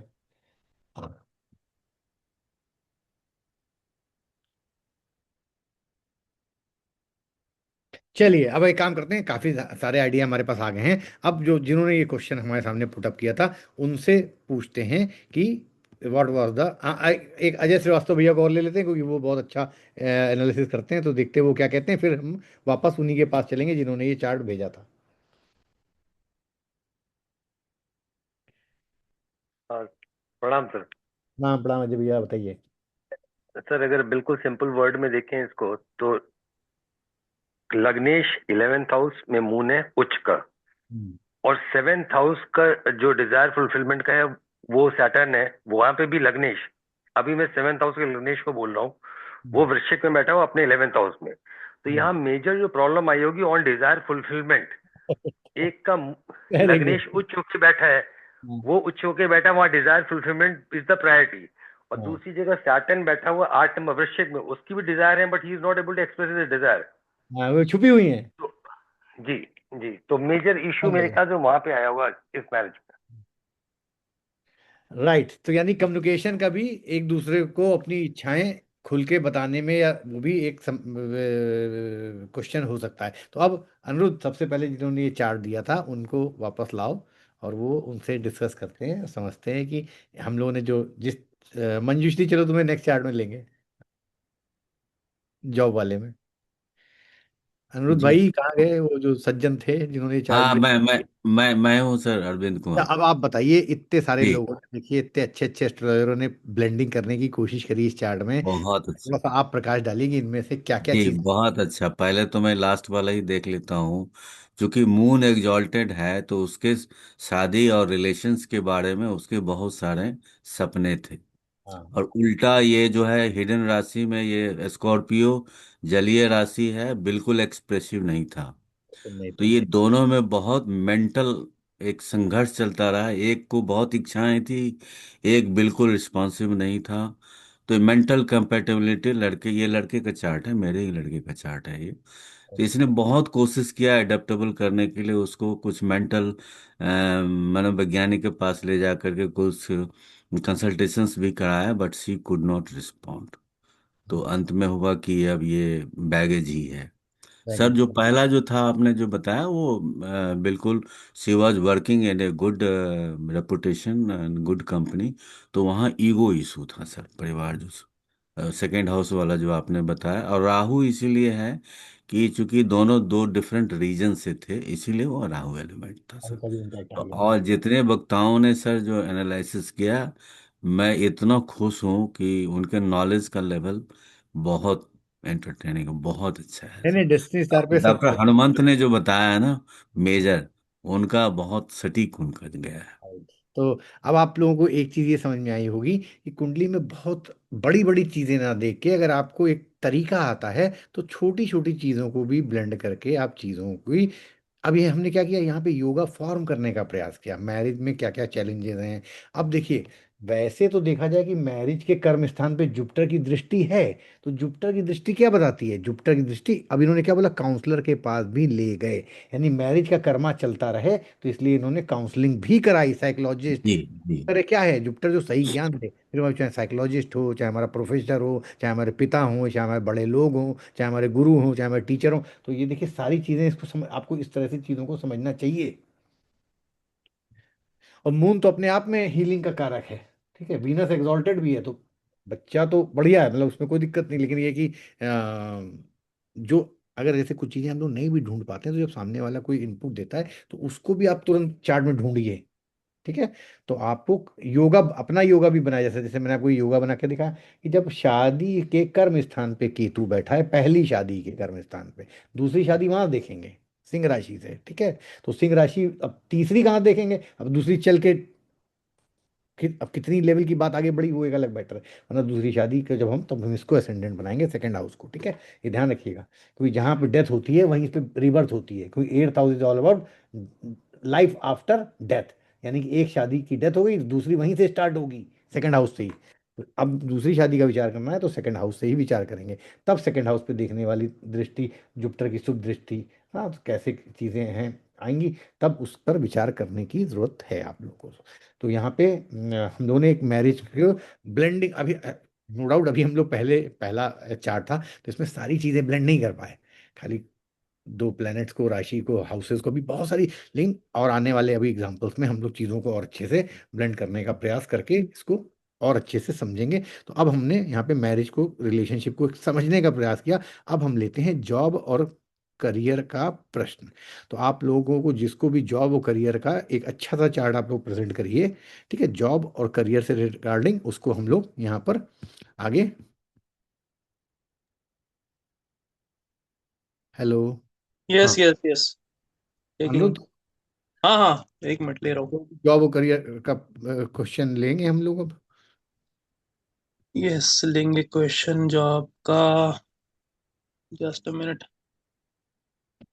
चलिए, Pratik Agarwal. Ram Ram, Radhe Radhe sir. Thank you Radhe sir. Radhe भैया, लग्न बताइए। धनु लग्न है।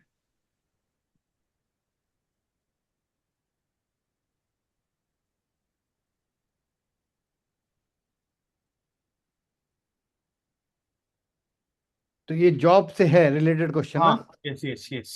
तो यहाँ पे पहले बताइए प्लेनेट कौन सा बैठा यहाँ हुआ है। पर चंद्रमा है। और धनु में शनि है। उसके ऑपोजिट मंगल है। हाँ, इधर। और पांचवें घर में सूर्य, बुध और शुक्र है। बुध और शुक्र है।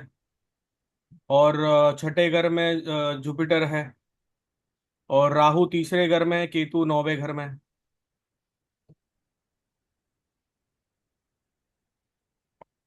देखिए, अभी हमें सिंपली कुछ नहीं करना है, इनका प्रोफेशन का क्वेश्चन आने में हमें ब्लेंड क्या क्या करना है। हमको मून के साथ सैटर्न को ब्लेंड करना है, प्लस हमको मंगल को ब्लेंड करना है, ठीक है। इतनी चीजें तो हमें ब्लेंड करनी ही करनी है। प्लस हमको 10th हाउस को ब्लेंड करना है, प्लस हमको वर्गो साइन को ब्लेंड करना है, बस सारा चीजें सामने आ जाएंगी। मून, सैटर्न, क्यों, सैटर्न की दृष्टि है, ठीक है, मंगल की दृष्टि है, 10th हाउस ये ऑलरेडी है, और वर्गो साइन है, एनवायरमेंट, यानी कि अब प्रोफेशन में इसके मेजर अप एंड डाउन कब होंगे, मून में जब भी, हाँ, मरकरी, क्योंकि लॉर्ड है, उसको भी बाद में कंसीडर कर लेंगे, यानी कि मून में सैटर्न आए, मून में मंगल आए, ठीक है, सैटर्न में मून आए, सैटर्न में मंगल आए, सैटर्न में मून में मंगल चले, मंगल में मून में सैटर्न चले, मंगल में सैटर्न में मून चले, ये महादशा अंतर दशा प्रत्यंतर है। महादशा अंतर प्रत्यंतर में ये तीनों बहुत प्रोमिनेंट होंगे। जब भी इन तीनों में एक दूसरे की दशा वशा अंतर प्रत्यंतर चलेगी तो हमेशा अच्छे या बुरे इवेंट प्रोफेशन से मिलेंगे। अच्छा, अब इसको दूसरी तरह समझो। मान लो तुम जो है नाड़ी कर रहे हो, तो नाड़ी जब करोगे तो नाड़ी में तुम्हें पता है हाउस एक्टिवेशन होता है, किस साल में कौन सा हाउस एक्टिवेशन होता है, तो जैसे ये 22वें साल में एक्टिवेट हो जाएगा, ठीक है।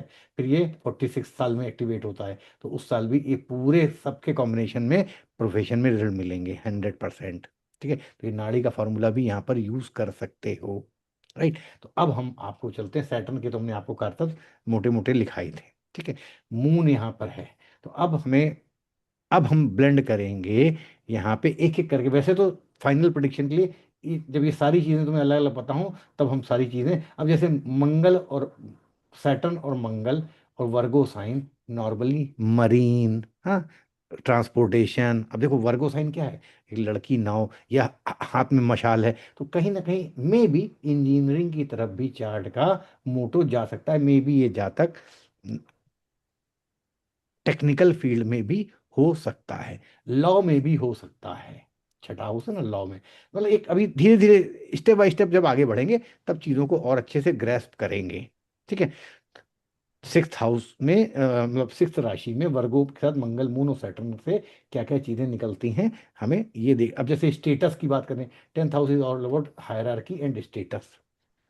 अभी सारी चीजों को ब्लेंड करेंगे तो जिन्होंने ये चार्ट भेजा है इसके प्रोफेशन के बारे में कुछ आप हिंट कर सकते हैं? हाँ सर, आप मैंने आईटी इंजीनियरिंग करी है और अभी मैं एप्स और वेब्स का हेड ऑफ डिजाइन हूँ मैं, मतलब राइट। डिजाइन। तो देखिए क्योंकि मंगल और सैटर्न टेक्निकल हैं। और क्या कभी आपने जैसे ट्रांसपोर्टेशन या एक जगह से दूसरी जगह तक लॉजिस्टिक या इस तरह की कोई चीज़ या रिसोर्सेज को एक जगह से दूसरी जगह पहुंचाने से एनर्जी से मिलता जुलता कोई काम किया है कभी? हाँ सर, मैं मतलब एनर्जी प्रैक्टिस में भी हूँ सर।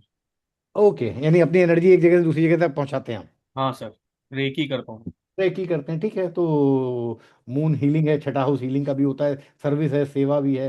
हाँ, तो मून मून तो मातृत्व है, तो मातृत्व की तरह ठीक है। That that I can understand. अब हम इसको अच्छा, अभी अब मैं आप लोगों को 5 मिनट का मौका दे रहा हूँ। आप लोग अपने अपने विचार इस कॉम्बिने, आपको जो भी मून के बारे में दो बातें पता है, सिर्फ दो दो बातें, या छोड़िए दो बातें, जैसे एक एक बात, एक बात मून के बारे में लिखिए। जैसे मून क्या है? ट्रैवलिंग। सैटर्न क्या है? कर्मा। मंगल क्या है? एनर्जी। टेंथ हाउस क्या है? हायरार्की। यानी हायरार्की स्टेटस को पाने के लिए इस आदमी ने प्रोफेशन में ट्रैवलिंग और थ्रस्ट लगाया होगा। देखिए मैंने एक सेंटेंस बना दिया एक एक कीवर्ड उठा के, ठीक है। ऐसे ही अब हम आप लोगों को 5 मिनट का टाइम दे रहे हैं, 5 मिनट बाद मिलेंगे आपसे। आप मून का जैसे एक डोमेन उठाया, liquid cash. Saturn is all about profession delay. Mangal is all about property. तो क्या जो है लिक्विड कैश प्रॉपर्टी पे पैसा तारीख पे खर्च हो रहा है, नहीं हो रहा है, ये अब ये मैं आपको एग्जांपल दे रहा हूँ। अब आप लोग प्लीज अगर सीखना है ज्योतिष तो जैसे हम करें एक बार प्रयास करो। ये मैं नोट कर लो, मून सैटर्न मंगल टेंथ हाउस और वर्गो। वर्गो के जैसे कीवर्ड आपको पता है, वेजिटेशन है, ट्रांसपोर्टेशन है, वर्जिन है, सेवा है। हाँ, वर्गो के बाकी अभी हम आपको बताएंगे आके सारे।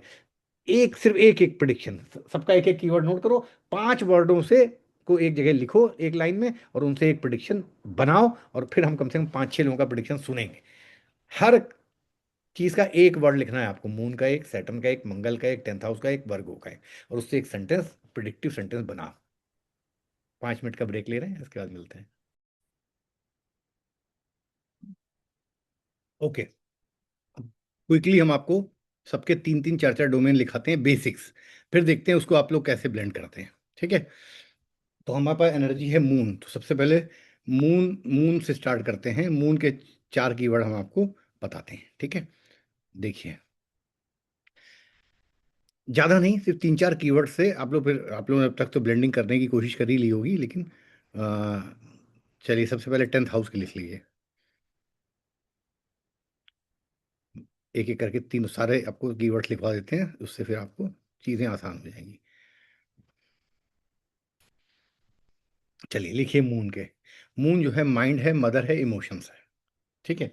पहला प्लैनेट मून हो गया। सैटर्न लिख लीजिए, डिसिप्लिन, कर्मा एंड डिले, ठीक है। तीसरा है मंगल, मंगल लिख लीजिए, एनर्जी, करेज एंड सिबलिंग्स। फिर से एक बार रिपीट करता हूँ, moon is nothing but mind, mother, emotions, travelling. Emotion में सब साइको सोशल सब आ जाता है। Mars is energy, courage, sibling, property, energy transfer. Energy जैसे उन्होंने कहा एनर्जी ट्रांसफर भी करते, देखिए एनर्जी आ गई कर्मा में एनर्जी, कर्मा स्थान है टेंथ, ठीक है। तो मार्स लिख लिया आपने। Next planet is Saturn, Saturn लिख लीजिए, डिसिप्लिन, कर्मा और डिले। अब इन्हीं से आपको, अब ये हो गए हमारे तीनों प्लैनेट्स के। अब आ जाते हैं हम प्लैनेट्स के बाद अगला जो हमें टेंथ हाउस और Virgo sign. Tenth house Virgo sign के लिख लीजिए।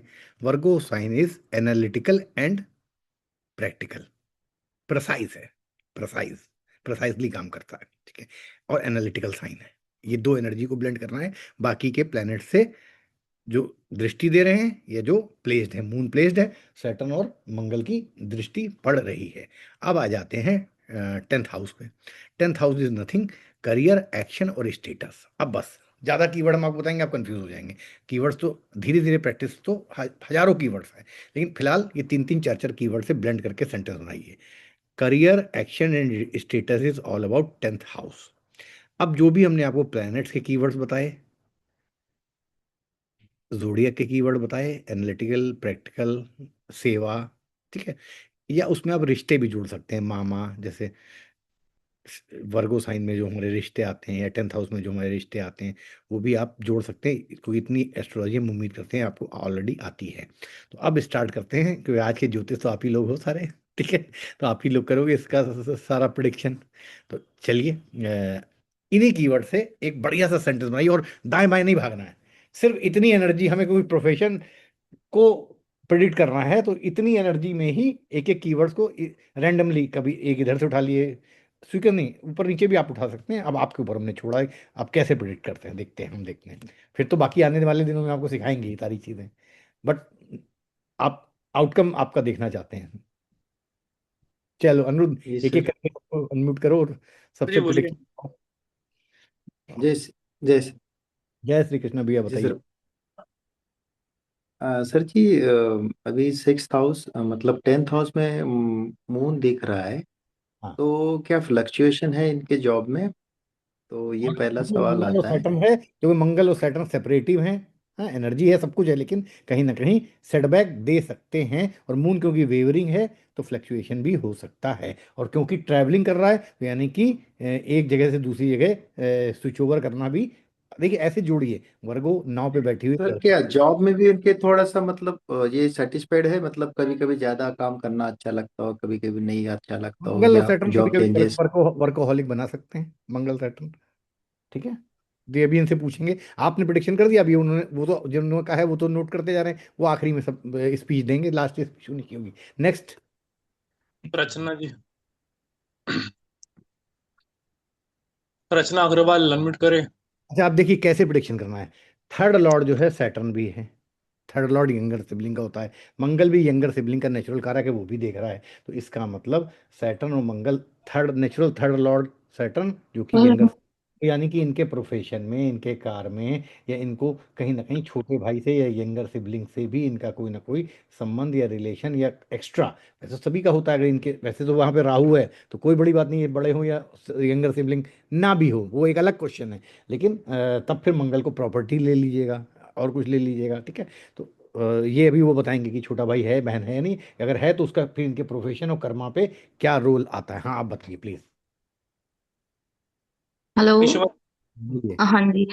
Good evening sir. Very good evening. Sir मेरे हिसाब से जैसे मतलब सैटर्न टेक्निकल हुआ, मंगल टेक्निकल हो गया, ऊपर से जो ये होता है मरकरी जो वर्गों के लॉर्ड हैं, ये भी टेक्निकल से ही रिलेटेड होते हैं, तो वो जॉब तो इन्फॉर्मेशन, टेक्निकल मरकरी हो। Is all about information technology, वो उन्होंने बता दिया, ठीक। हाँ, तो वो उससे रिलेटेड होना चाहिए, लेकिन जैसे मून बैठा हुआ है वहां पर, तो ये मतलब मून का है, तो मून जहां भी मैंने जैसा पढ़ा है कि जहां भी होता है ना, वहां चीजों को जल्दी जल्दी कराता है, तो या तो ये काम में बहुत ज्यादा जल्दी करते होंगे, या इनके कर्मों में बहुत ज्यादा जल्दी रहती होगी, और थोड़ा नहीं, सेटिस्फाइड नहीं रहते होंगे, वो क्योंकि भैया, शनि का भी वो वो प्रभाव है। वो तुम इसको इस तरह भी समझ सकती हो, क्योंकि हम्म। एक लॉर्ड है तो अपने गुप्त ज्ञान से, और मंगल एनर्जी मंगल के साथ भी है, और छठा हाउस सेवा का भी है, तो यानी कि 8th लॉर्ड का संबंध जब 10th लॉर्ड से पड़ा तो एक आदमी एक अच्छा एस्ट्रोलॉजर भी बन जाता है, मतलब एक हाँ इस जी, फील्ड जैसे ये रेकी करते ही हैं। में करते ही हैं, ठीक है। हाँ जी। वेरी गुड, और बताओ। महेंद्र जी। अच्छा, एक चीज और समझ लो, क्योंकि कोई बड़ी बात नहीं है कि मरकरी जो है वो अश्विनी नक्षत्र में भी हो, या वीनस अश्विनी नक्षत्र में हो सकता है, 6th लॉर्ड। अब इनसे पूछ, अब यहाँ पे रोक के एक बार उनको अनम्यूट करके पूछो कि उनका अश्विनी नक्षत्र में कौन सा प्लेनेट है तीनों में से। सर हाँ, वीनस है मेरा। वीनस है ना, तो वीनस 6th लॉर्ड है हाँ ना, वीनस 6th लॉर्ड होने, हाँ। अब अश्विनी के देवता थे अश्विनी कुमार, यानी जिसको भी जरूरत पड़ती थी तुरंत भाग के फर्स्ट एड पहुंचाना, रिलीफ पहुंचाना, एनर्जी, तो और ये क्योंकि नाव का साइन है तो इनका कर्मा किससे रिलेटेड उड़ गया, यानी तुरंत ट्रैवल करके या एनर्जी को ट्रैवल करा के किसी को हील अप करना, अश्विनी कुमार को ये रोल था, ठीक है। चलो अब आप नेक्स्ट। हाँ, और लोग क्या बताना चाहते हैं। महेंद्र हेलो। जी। हाँ सर, ये जो पर्सन है ये बहुत सोच समझ के काम करता है, और एक बार अगर काम शुरू कर दिया तो फिर खत्म नहीं करता है। खत्म नहीं करता है, खत्म नहीं हाँ। करने के लिए कोई काम को अगर एंड तक मतलब नहीं नहीं करता है बोले तो पहुंचा। काम खत्म होने के बाद में ही दम लेता है। हाँ ओके तो ये अभी ये इनसे पूछेंगे बाद में, ठीक है, बट ये एनर्जी मैच करती है क्योंकि वर्गो साइन है, तो इसका मतलब एनालिटिकल हो गए, रैशनल हो गए, सारे प्रोज एंड कॉन्स समझ के, निगेटिव पॉजिटिव विचार करके काम कर्मा उसका ऐसा हो सकता है। गुड। राजन जी। हाँ जी, नमस्कार जिज्ञासु जी।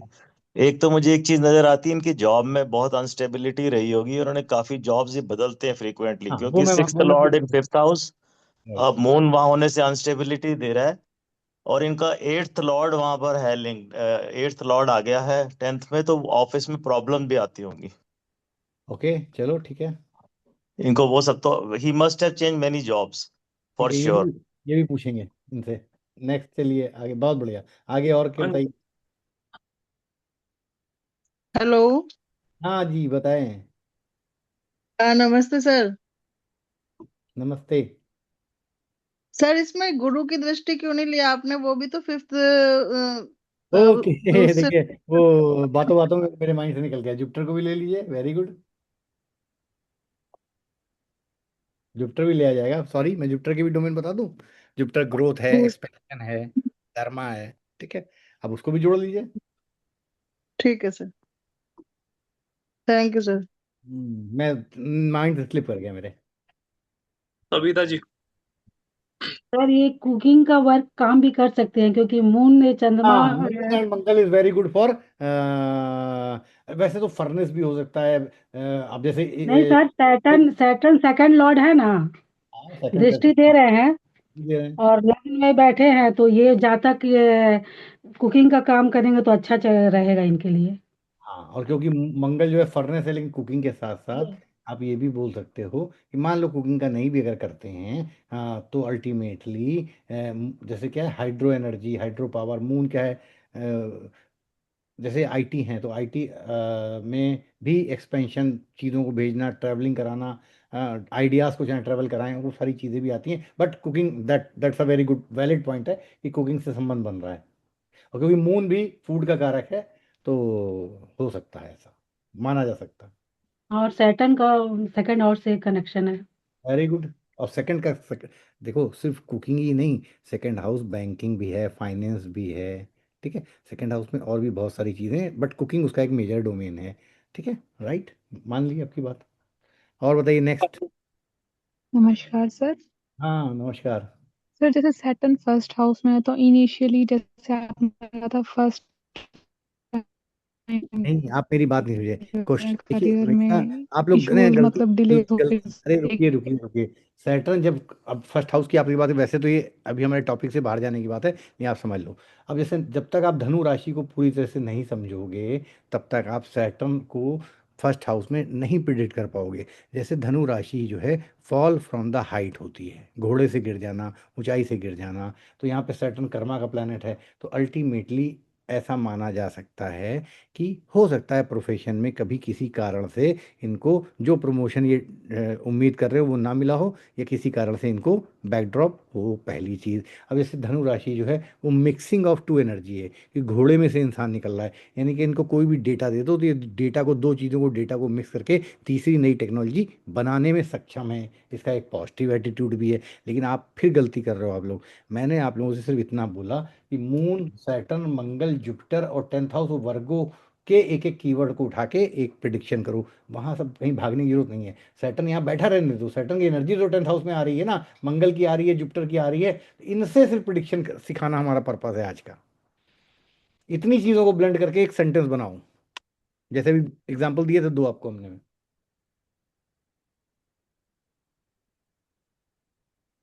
चलिए नेक्स्ट। मलका जी। प्रणाम सर। प्रणाम प्रणाम। सर जैसे गुरु सेकंड भाव में और सेकंड भाव सेवा भाव होता है, तो अगर ये अपने वर्क प्लेस को सेवा भाव से करें, नहीं नहीं, क्योंकि गुरु वहाँ सेकंड सेकंड भाव में नहीं है, गुरु सिक्स्थ भाव में है, सेकंड राशि यानी कि टॉरस राशि में है। हाँ सॉरी, तो वो जो छठा भाव है वो सेवा भाव होता है, जॉब होता है। तो अगर हम जॉब को सेवा भाव से करेंगे राइट, तो तो वो जो तो ड्राई खुद सैटर्न की ड्राइनेस है खुद वो खत्म हो जाएगी। हाँ बिल्कुल सही बात है। सैटर्न जो डिले डाल रहा है, तो सैटर्न हम्म। अगर ये डिसिप्लिन, जैसे सैटर्न डिसिप्लिन का कारक है, तो डिसिप्लिन और समर्पण से अगर ये काम करेंगे तो इनको ग्रोथ मिलेगी। ग्रोथ मिलेगी। और सर मुझे एक छोटा सा और बात मेरे को याद है, कहीं पढ़ी थी कि जब 5th और 6th हाउस में दोनों घरों में ग्रह होता है तो इंसान के पास इनकम बहुत अच्छी नहीं आती। ऐसा देखिए, एक बात समझिए। पहली चीज आप ये समझिए कि इनकम का हाउस ये है, तो इनकम के जब 7वें और 8वें, कोई भी इंसान लग्न से 7वें और 8वें ग्रह पसंद नहीं करता है। अब जब इनकम के हाउस से 7वें और 8वें, अगर 5th और 6th अगर आप ले रहे हैं, तो वो इनकम गेन से 7वां और 8वां हो जाता है। नॉर्मली आदमी 7वें और 8वें में ग्रह अवॉइड ही करता है, क्योंकि 7वां मारक हो जाता है और 8वां ट्रांसफॉर्मेशन, बदलाव, लाइफ आफ्टर डेथ हो जाता है। किसका? इनकम का। तो इनकम, और जब वहाँ पे प्लानट होंगे तो प्लानट एक्शन लेंगे। अब वो अच्छा भी ले सकते हैं, खराब भी ले सकते हैं। ये अब आपको डिसाइड करना है कि अगर वो फेवरेबल हुए तो बहुत ज़्यादा कमाई भी दे सकते हैं, क्योंकि 8वां हाउस भी कमा के देता है। ठीक है। ठीक ठीक है सर, थैंक यू सर। हमेशा हर चीज को लॉजिकली थिंक करिए। जब तक आप लॉजिकली थिंक नहीं करेंगे तो आप सिर्फ कहीं पढ़ा है तो उसको बस याद रखेंगे, एक बार उसका लॉजिक समझ, फिर आपको दोबारा कभी उसको समझने में आसानी हो जाती है। राइट, चलिए नेक्स्ट। आगे नमस्ते सर। नमस्ते। हाँ सर, वो जैसे आपने बेसिक का बताया वही सिर्फ हाउस पे ही कंसीडर करके मैं आपको बता दूं, मुझे हाँ जहां हाँ, तक बताइए। ठीक है। जैसे मैं ज्यादा कहीं हाउस पे नहीं जा रहा, सिर्फ 10th हाउस पे। सैटर्न का हम एक एक का बता रहे हैं। सैटर्न परफेक्शन है, मून वेरी, मन हो गया, हाँ, और मार्स हो गया हेस्टिनेस हो गई, और कन्या राशि है वो एरर फाइंडर होता है। तो वेरी गुड, एरर काम फाइंडर। में बहुत जैसे परफेक्शनिस्ट हो गए, कभी काम करना हुआ सैटर्न के बेस पे थोड़ा लेजीनेस आ जाती होगी, या मार्स के बेस पे करते होंगे तो बहुत जल्दी जल्दी काम करके ये इशू हो जाता है। ठीक है। और मून तो फिर मन काम करने में थोड़ा सा हो सकता है कि मन ना करता हो, या तो एक बार में काम करे तो इस लेवल पे कर लें कि पूरा काम खत्म कर दें। तो ये थोड़ा सैटर्न मून में हो सकता है काम में, ये परफेक्शन के बेस पे जिससे हो सकता है। और सैटर्न के राशि में राहु है तो पॉलिटिक्स में भी हो सकते हैं, मतलब पॉलिटिक होते होंगे, क्योंकि काम में परफेक्शन में टाइम लगा देते होंगे प्रोजेक्ट को पूरा करने में। ऐसा मतलब हो सकता है कि थोड़ी पॉलिटिक्स हो जाती हो, ये प्रॉब्लम हो सकती है मुझे जहां तक थोड़ा बहुत। ओके। Thank you sir. तो उसके लिए मैं तुम्हें बताऊं, छठे हाउस में पाप ग्रह जो होते हैं, छठे हाउस में पापी ग्रह शत्रुहंता योग बनाते हैं। ये प्रोफेशन का छठा हाउस जो है, वहां पे राहु बैठा हुआ है, वो भी अपनी ही राशि का, कुंभ राशि का। यानी प्रोफेशन में किसी भी तरह की प्रॉब्लम आती होगी तो ये एन केन प्रकारेण जुगाड़ लगा के, साम दाम दंड भेद करके उससे ओवरकम, क्योंकि राहु जो है क्विक मास्टर है, ट्रिक मास्टर है। वो किसी न किसी सिचुएशन से निकालना जानता है। तो ये अपने किसी भी कर्मा की किसी भी समस्या से अगर फंसते होंगे तो कोई ना कोई इंसाइट, कोई ना कोई एकदम से थॉट इनको उससे बाहर निकाल देता होगा। ऐसा मेरा विचार है अभी तक, बाकी इनसे भी पूछेंगे। ठीक है, चलो नेक्स्ट। हाँ हाँ जी सर। सर मेरा ये है, इनका जो है 8th लॉर्ड जो मून होता है बहुत कारक नहीं है इस लगन के लिए। तो राइट। अप एंड डाउन तो बहुत रहे होंगे इनके, उसमें उतार चढ़ाव बहुत आते होंगे। और दूसरा छठी राशि भी संघर्ष की राशि है, और जो है इनका लगनाधिपति भी छठे भाव में बैठा है, तो जीवन में संघर्ष तो इन्होंने झेला है। दूसरा सैटर्न भी कोई बहुत अच्छा डी ग्रेड प्लानेट होता है इस लगन के लिए, तो बहुत अच्छी दृष्टि लगन में बैठना और दशम को देखना बहुत अच्छा नहीं कह सकते हैं, कारक भी होता है 10th हाउस का। राइट। और आपका मंगल नो डाउट अच्छा है, मंगल की दृष्टि को अच्छा लेंगे। बाकी इनका जो है सबने नहीं देखा, जैसे धर्म कर्म अधिपति जो सूर्य और मरकरी का जो बना है 5th लॉर्ड 5th हाउस में जो इनका, वो बहुत अच्छा बना है। तो उससे काफी, अगर ये सूर्य की या मरकरी की इन्होंने नहीं दशा नहीं, की एक मैं तो आपको बड़ा बस अच्छा गेन यहाँ करा पे मैं होगा। एक सेकंड लिए आपको रोक दूं। ये जो आपने धर्म कर्म अधिपति योग जो बताया है, वो जी बिल्कुल बहुत अच्छा बना है, लेकिन वो जो है ब्लमिश हो गया है। ब्लमिश इसलिए हो गया कि उसमें त्रिषडाय का लॉर्ड जुड़ गया है। 3 6 11 जो होते हैं वो पापी घर होते हैं, त्रिषडाय होते हैं। और वीनस जो है 6 का और 11th हाउस का लॉर्ड होने के कारण जब वो सूर्य और मरकरी के साथ वीनस जुड़ गया तो यानी कि ब्लमिश लग गया धर्म कर्म अधिपति दोष को। ब्लेमिश, अब ब्लेमिश कैसे लग रहा है? या तो जैसे कभी कोई प्रमोशन की बात आई, कोई एग्जाम देने की बात आई और बीमार पड़ गए, कोई प्रॉब्लम आ गई, पढ़ाई करने की कभी बात आई डिग्री वाइज देखना लोन नहीं पड़ेगा मिल सर रहा कि है। वो मतलब सूर्य सूर्य इसकी शुक्र की कितने डिग्री का है, और वो ये बात की सूर्य बात है, वो क्या बात की कौन सी बात है, डिग्री है। लेकिन जब अरे भाई जब सीधे सीधे कोई चीज नजर आ रही है तो डिग्री विग्री पे सब कंबस्ट है नहीं है रेट्रोग्रेड वो सब बात उतना डिटेल में भी जाने की जरूरत ही नहीं है, तुम्हें सीधे सीधे चीजें पता चलेंगी। ठीक है, वो हम तुम्हारी बात को एक्सेप्ट करते हैं, लेकिन अभी समझो, हम एनर्जी को पहले फील करना सीखो कि भाई जब जी जी त्रिशिराय जुड़ गया तो त्रिशिराय जो है किसी भी केंद्र त्रिकोण को ब्लेमिश डाल देता है, कमजोर कर सकता है। ठीक है, जी जी। चलो नेक्स्ट। अरविंद जी। हाँ सर।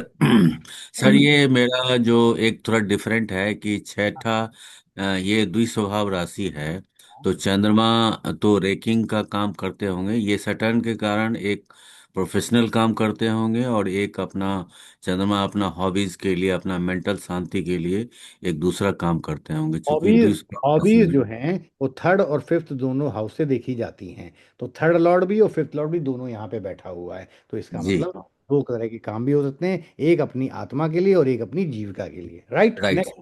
राइट। अंकिता जी। नमस्ते सर। अंकिता जी बताइए। हाँ, मुझे ये लगता है कि मार्स और सैटर्न का कॉम्बिनेशन 10th हाउस में जभी भी बनता है तो एक्सेप्टेंस ऑफ चैलेंज आ जाता है इंसान के अंदर।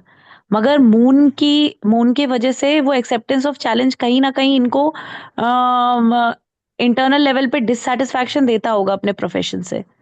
टेक्निकल हाँ, प्रोफेशन की बात कर रही हूँ मैं।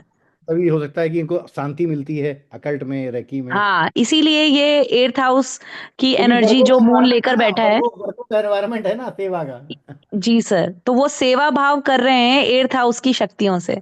Very good, good. चलिए नेक्स्ट। तुलसीदास शर्मा। भी ये एट्थ हाउस लॉर्ड जो है वो कर्मा के भाव में बैठे हुए हैं, एट्थ हाउस जो है वो पीड़ा का है, तो कर्मा यानी को जॉब में जो है पीड़ा तो जरूर आई होगी, नहीं नहीं, ऐसा इसमें दिखता इसमें है। इसमें एक पहलू और भी तो समझो मालिक।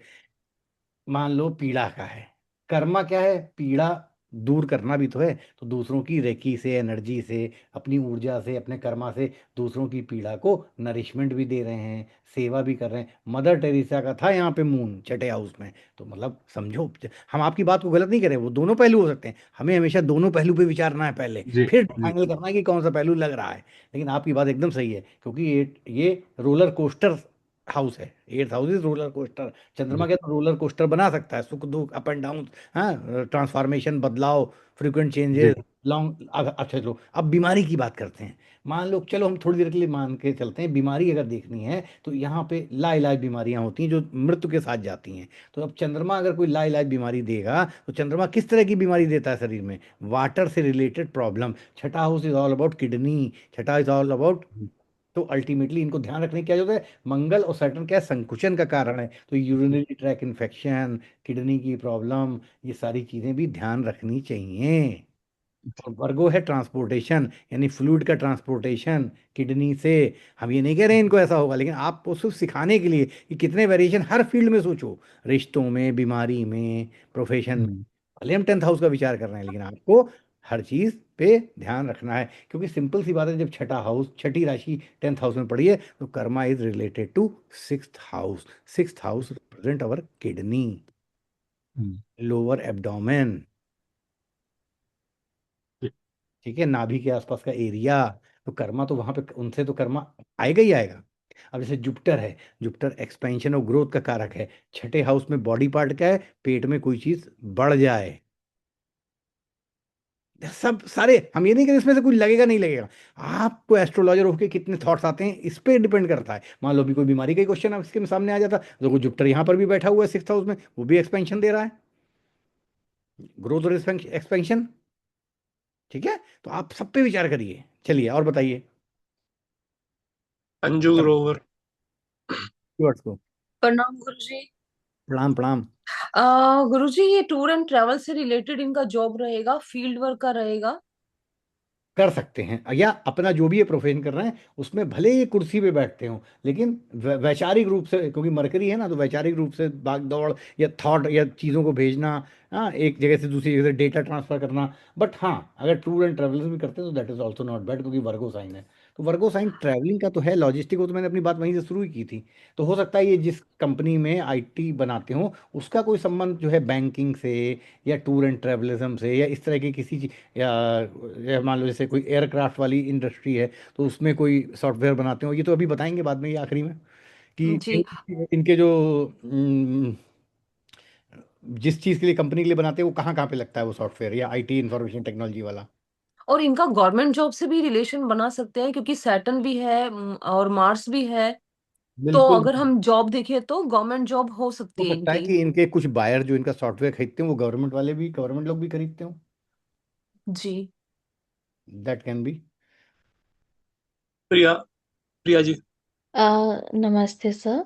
नमस्ते। सर ये मुझे लगता है इनका पावर स्ट्रगल्स बहुत होते होंगे ऑफिस में, क्योंकि ये वर्गो के रहते थोड़े क्रिटिकल होंगे। हाँ, इनके थॉट जो हैं बॉस के कई बार साथ लोग नहीं जो है बनती होगी। पॉजिटिवली नहीं ले पाते होंगे। हाँ इनके जी। आइडिया बहुत अच्छे, रैशनल बहुत अच्छे हैं, तो हो सकता है हम्म बॉस इनको ये लोगों की आंखों के तारे ना बन के आंखों की हम्म। कीकड़ी बन जाए, क्योंकि इनके पास टैलेंट हाँ, आंखों को चुभते होंगे ये, होते क्योंकि होंगे। राइट, ये बढ़िया क्योंकि बोलते इनका ना गुरु। अभी जिस तरह से मून मार्स सैटर्न है और वर्गो में सेल्फ लोगों का क्रिटिसिज्म इतना ज्यादा, ये ओपनली बोल देते होंगे, टैक्ट नहीं होगा।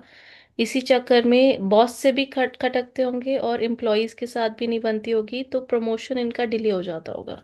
वो हो सकता है कोई सैटर्न मंगल तो वैसे भी डिले कर सकते हैं। हाँ जी। ठीक, नेक्स्ट। पूर्वी जी, फिर नीरू जी। सर मुझे बिल्कुल यही बोलना था कि ओके। हाँ, मार्स की वजह से वर्क प्लेस पर कॉन्स्पिरेसी भी बहुत ज्यादा होती होगी। और इनकी मतलब लग्ना लॉर्ड भी अगर उनका जुपिटर है तो वो बाय नेचर जनरस होंगे, लेकिन उन्हें बहुत अच्छा चलो, संघर्ष अब हम तुमको एक मजेदार मजेदार प्रिडिक्शन करने की कोशिश करते हैं। अब देखो, नॉर्मली सुख का प्लेनेट है जुपिटर, फोर्थ लॉर्ड, वो यहाँ पे बैठा हुआ है। मून भी आराम, फोर्थ लॉर्ड का नेचुरल। मंगल जो है वो हमारे घरों प्रॉपर्टी है। सैटर्न हमारा कर्मा है। तो क्या ऐसा नहीं कह सकते कि उन्होंने काफी दिन तक वर्क फ्रॉम होम भी किया होगा? वर्क फ्रॉम होम भी किया होगा, ये बात भी है। और वर्क या प्लेस अभी पर जो अपना रेकी वेकी वाला काम अपने घर में ही ऑफिस बना के कर रहे हो, ऐसा भी बोल। हाँ, उन्होंने रेकी का रास्ता इसीलिए चुना होगा शायद, क्योंकि वो जो मेंटल स्ट्रेस होता है उन्हें सैटर्न मार्स और कॉन्स्पिरेसी की वजह से या संघर्ष की वजह से या देखो यार, उनकी। रेकी रेकी के लिए हम तुम्हें सबसे आसान कॉम्बिनेशन बता दें, क्योंकि इनका वीनस जो है अश्विनी में है और मोस्ट प्रॉब्ली राहु जो है सतभिषा में होना चाहिए। जब पूछो राहु कहाँ पे है, किस नक्षत्र में है, वो ये सब रेकी के कॉम्बिनेशन है। हाँ, तो इसी वजह से उन्होंने अपनी समस्या का तो समाधान अश्विनी में खुद, ही है राहु भी। हाँ? हाँ, इस तरह से ढूंढ लिया है। अश्विनी में ही है। नहीं नहीं, राहु हम्म। सतभिषा में है कि नहीं है ये बताइए। राहु अश्विनी में है। नहीं, वीनस। राहु अश्विनी में कैसे हो सकता है? वीनस होगा सॉरी अश्विनी। सॉरी, एक सेकंड सॉरी, दूसरा चार्ट खुल गया। राहु शतभिषा में। हाँ, वो मैंने बता दिया कॉम्बिनेशन, वो तो बिना देखे ही समझ में आ जाता है कि क्या कहते हैं, हीलिंग कर रहे हैं तो राहु सतभिषा में होगा, वीनस अश्विनी है, तो अपने आप में कॉम्बिनेशन है। ठीक है। तो यही सब सीखना है आप लोगों को धीरे धीरे। चले एनीवे, तो आप इस पे चलिए, अब इस पे आइए, वापस कॉम्बिनेशन पे आइए। नेक्स्ट अनिरुद्ध। नीरू जी। बढ़िया। सर ससुराल वालों से भी इनका कुछ ना कुछ वो रहेगा, क्योंकि कर्मा रहेगा, क्योंकि ससुराल का कारक मून जो है वो 10th में आके बैठ गया है और तो जुपिटर उसको देख भी रहा है। हाँ, क्यों नहीं, क्योंकि पत्नी का धन, पत्नी पत्नी ससुराल, पत्नी का धन वो इनके प्रोफेशन में आके बैठा है, तो ऐसा कह सकते हैं। और सर इनको इसीलिए वीनस क्योंकि मृत संजीवनी का कारक है, तो वो इसलिए भी हो सकता है कि उनको रेकी की तरफ, और केतु भी 9th में बैठा है तो इन चीजों की तरफ हो सकता है। इसीलिए उनका झुकाव थोड़ा इन चीजों की तरफ हो। बिल्कुल, केतु क्योंकि स्पिरिचुअल है, तो ऐसा हम मान सकते हैं। सर एक चीज और है कि जैसे हमने अभी ये काउंट किया कि सन और मरकरी धर्म धर्म कर्म अधिपति योग तो बना रहे हैं, पर वीनस उसको ब्लेमिश दे रहा है। तो क्या ऐसा नहीं हो सकता कि जैसे कोई स्टोन या कोई और किसी तरीके से उनको मतलब थोड़ा सा बताया वीनस जाए कि वीनस इसको वीनस थोड़ा अगर सॉल्व कर लिया वीनस जाए। वीनस अगर ब्लेमिश दे रहा है तो इनको क्या करना है? इनको सभी फीमेल्स की प्रॉपर सम्मान और इज्जत करनी है, गाय की सेवा करनी है। ठीक है। वीनस क्योंकि तृषडा है तो वो तो ऑलरेडी फायदा जो देना है गलत तरीके से दे ही देगा, उसमें तो कोई क्वेश्चन ही मार्क नहीं है। लेकिन क्योंकि थर्ड देखो, यहाँ पे दो चीजें समझो। अगर ये एकदम मटेरियलिस्टिक इंसान है तो यही वीनस सोने पे सुहागा है, क्योंकि तृषडाएं जो है अनाप शनाप अलग तरीके से भी पैसा कमा के दे देता है। ये हमारा जो ज्योतिष है ये हमारे वैदिक ताने बाने में इनबिल्ड है। तो यहाँ पे 3, 6, 11 के लॉर्ड जो हैं वो हमारी इच्छाओं को बहुत ज्यादा बढ़ा देते हैं, वो अल्टीमेटली हमारे मोक्ष के पथ में रुकावट बनती हैं। इसलिए इनको परम पापी कहा गया है। लेकिन अगर ये मटेरियलिस्टिक हैं, मर्सिडीज चाहते हैं, फरारी चाहते हैं, 5 बंगले चाहते हैं, 10 औरतें चाहते हैं, तो यही वीनस सबसे बढ़िया है, क्योंकि ये यही तो इनको पाप की तरफ ले जाएगा, और पाप से ही तो पैसा आता है। अगर ये सन्यासी जी वाला जीवन जीना चाहते हैं तो फिर ये दिक्कत है वीनस, जी अदरवाइज फिर जी वीनस जी क्या दिक्कत है? वीनस तो सबसे मजेदार है। अगर कलयुगी जीवन जीना है तो ये वीनस त्रिषडाय के स्वामी जुड़ जाए तो अब मौज ही मौज है। और अगर अगर अगर ईमानदारी से रेकी करना चाहते हैं, नाम कमाना चाहते हैं, धन आए ना आए उससे मतलब नहीं, तो यही वीनस रोकेगा, ये वीनस को खींचेगा, अबे यार यहाँ कर लें, ये पैसा कमा लें, ये तो ये इसलिए त्रिषडाय के स्वामी पापी कहलाए जाते हैं। ठीक है, अदरवाइज जी। कोई दिक्कत सर नहीं। एक छोटी सी बात और थी हाँ, कि बोलिए। मान लो अगर यही सन मरकरी को सैटर्न देख रहा होता जो कि मारक है मतलब सेकंड और थर्ड लॉर्ड होके, तो फिर हम क्या बोल सकते थे कि इनको क्या करना चाहिए? नहीं नहीं, देखो वो अभी तो उस पर भी हम बताते हैं। पहली चीज तो ये समझ लो कि सैटर्न सेकंड लॉर्ड होके मारक है, लेकिन थर्ड लॉर्ड होके मारक नहीं है। लेकिन कैसे मारक है, पहले पहले नियम जब तक नहीं समझोगी हमेशा गलती जी कर जाओ। पराशर ऋषि ने जी कहा है कि सेकंड लॉर्ड और ट्वेल्थ लॉर्ड, ध्यान से सुनना, जी सेकंड जी लॉर्ड और ट्वेल्थ लॉर्ड अगर उस ग्रह की कोई दूसरी राशि है तो वो अपनी राशि का रिजल्ट ना देके दूसरी राशि का रिजल्ट देता है। जी। मान लो सेकंड हाउस में और ट्वेल्थ हाउस में कर्क या सिंह राशि पड़ जाए तो उसकी तो कोई दूसरी राशि होती नहीं है ना, कर्क की दूसरी, हाँ जी चंद्रमा की दूसरी राशि, तब वो जहाँ पे चंद्रमा और सूर्य बैठेंगे वैसा रिजल्ट मिलेगा। लेकिन यहाँ पे सेकंड लॉर्ड जो है पराशरी के हिसाब से न्यूट्रल होता है, वो अपना रिजल्ट नहीं देता है, वो अपनी दूसरी राशि जहाँ पड़ेगी उसका रिजल्ट देगा। तो दूसरी राशि यहाँ पे पड़ रही है थर्ड हाउस में। और बिटिया ये बताओ, थर्ड हाउस जो होता है मारक होता है या आयुष कारक होता है, पहले तो ये बताओ। आयुष कारक सर, क्योंकि वो 8 से 8 है। हाँ, तो अब बताओ फिर ये सैटर्न कारक मारक हुआ कि आयुष कारक हुआ? क्योंकि सेकंड का रिजल्ट तो देगा नहीं सैटर्न। जी जी जी। लेकिन सर क्या अगर जवाब? मान लो, हाँ जी अभी हाँ अभी अभी जी हाँ एक जी पहले तो एक प्रश्न का तो तुम्हारे उत्तर सही से दिया, अब आते हैं दृष्टि पे। ठीक है। जी जी एक चीज ये समझो कि जब सेकंड हाउस जो है वो धन का है और थर्ड हाउस जो है हमारे पराक्रम का है, बाहुबल का है, तो ये आदमी जब सैटर्न की दृष्टि अगर पंचम में पड़ जाएगी तो अपनी एजुकेशन के लिए ट्यूशन पढ़ाएगा, जी जी अपनी जी फीस के लिए सर्विसेज देगा, यानी अपने पराक्रम से, अपने बाहुबल से धन अर्जित करेगा, अपने पराक्रम से परिवार को पालने में सक्षम होगा। सैटर्न की वो अब दूसरे और तीसरे की एनर्जी जहां भी सैटर्न देके वहां पे ट्रांसफर कर दो। सर मैंने इसलिए बोला क्योंकि मेरा भी धनु लगन है और मेरे 10th हाउस को सैटर्न देख रहा है 8th में बैठ के। तो इसीलिए मैंने पूछा कि अगर, क्योंकि मेरा भी ऐसे गवर्नमेंट जॉब वगैरह था लेकिन मेरा भी छूट गया, हाँ, तो हो इसीलिए सकता मैंने है। पूछा। राइट। तो उसमें क्या कर सकते हैं नहीं ऐसा बिटिया, कुछ हो तो? तुम ऐसा सोच रही हो कि सैटर्न एट्थ में बैठ के टेंथ को देख रहा है तो जो है गवर्नमेंट जॉब उसके कारण से छूटा। लेकिन जब तक तुम्हारा पूरा चार्ट नहीं पता होगा, कोई एक प्लेनेट कर सकता है, छुड़ा सकता है, लेकिन हो सकता है और भी कुछ एक दो मिल के ज्वाइंट एनर्जी बन रही हो। तो अभी मान लो हम कुछ कह दें तो वो गलत हो जाएगा कि भाई जी तुम्हारा, जी जी और एट्थ में सैटर्न बैठ के यहाँ पे देख रहा है तीसरी दृष्टि से। तो सैटर्न की दृष्टि, तीसरी दृष्टि वैसे भी पराक्रम की होती है सैटर्न की। हाँ, और जी। सैटर्न भी दृष्टि डालता है वहाँ सेपरेशन कराता है। सर मेरे 10th में सन एंड मरकरी है। हाँ, तो सैटर्न की दृष्टि पड़ने से सन और मरकरी वो एनर्जी कहीं ना कहीं कमजोर हो गई, टेंथ में स्टेटस हायरार्की में तुम नहीं पहुंच पाई। जी सर। सर लेकिन जुपिटर देख रहा है, मेरा जुपिटर इधर 6th में ही है। अरे भाई, व्यक्तिगत चार्ट पे कहाँ तक हम तुम्हें बताएंगे, सिक्स मतलब यहीं पे है जुपिटर। फिर नेक्स्ट गीता जी बोलिए। हाँ जी सर नमस्ते। एक तो सर मुझे जो साइन लॉर्ड 10th का जो साइन लॉर्ड है वो 5th हाउस में गया है, तो एजुकेशन जो है वो इनकी प्रोफेशन से लिंक्ड रहेगी। वेरी गुड, क्योंकि दसम से दसम है ये, और वो वहां पे जाने से हाँ जी। कोई विद्या पढ़ेंगे, फिर चाहे वो ज्योतिष पढ़े या चाहे टेक्निकल पढ़े, उससे कहीं ना कहीं रिलेशन बना रहेगा। हाँ जी, और वहां पे ड्यूअल साइन है सर, तो ये एक्सचेंज भी है, फिफ्थ दो और काम। फिफ्थ हाँ जी, और सेवन का एक्सचेंज भी एक्सचेंज है, भी है। वीनस और मार्स के एक्सचेंज है, तो ये कुछ अपना भी करेंगे जिसमें तो बोलने ये का अब ये जैसे रहेगा। ये लव मैरिज का कॉम्बिनेशन है, इंजीनियरिंग कॉलेज में हाँ बेटा है, जी, हाँ। और क्योंकि मंगल है तो हो सकता है ब्रेक भी हो गया हो तो सर रिलेशन। ये मतलब अपना काम भी करेंगे और हो सकता है जॉब भी करें, क्योंकि वहाँ ड्यूअल साइन है 10th राइट, हाउस में। डन, तो गुड, ये नेक्स्ट। अरे बस हो गया, नजर आपका आ रहा प्रोडिक्शन बढ़िया था, गुड। नेक्स्ट पूछते हैं किसी से।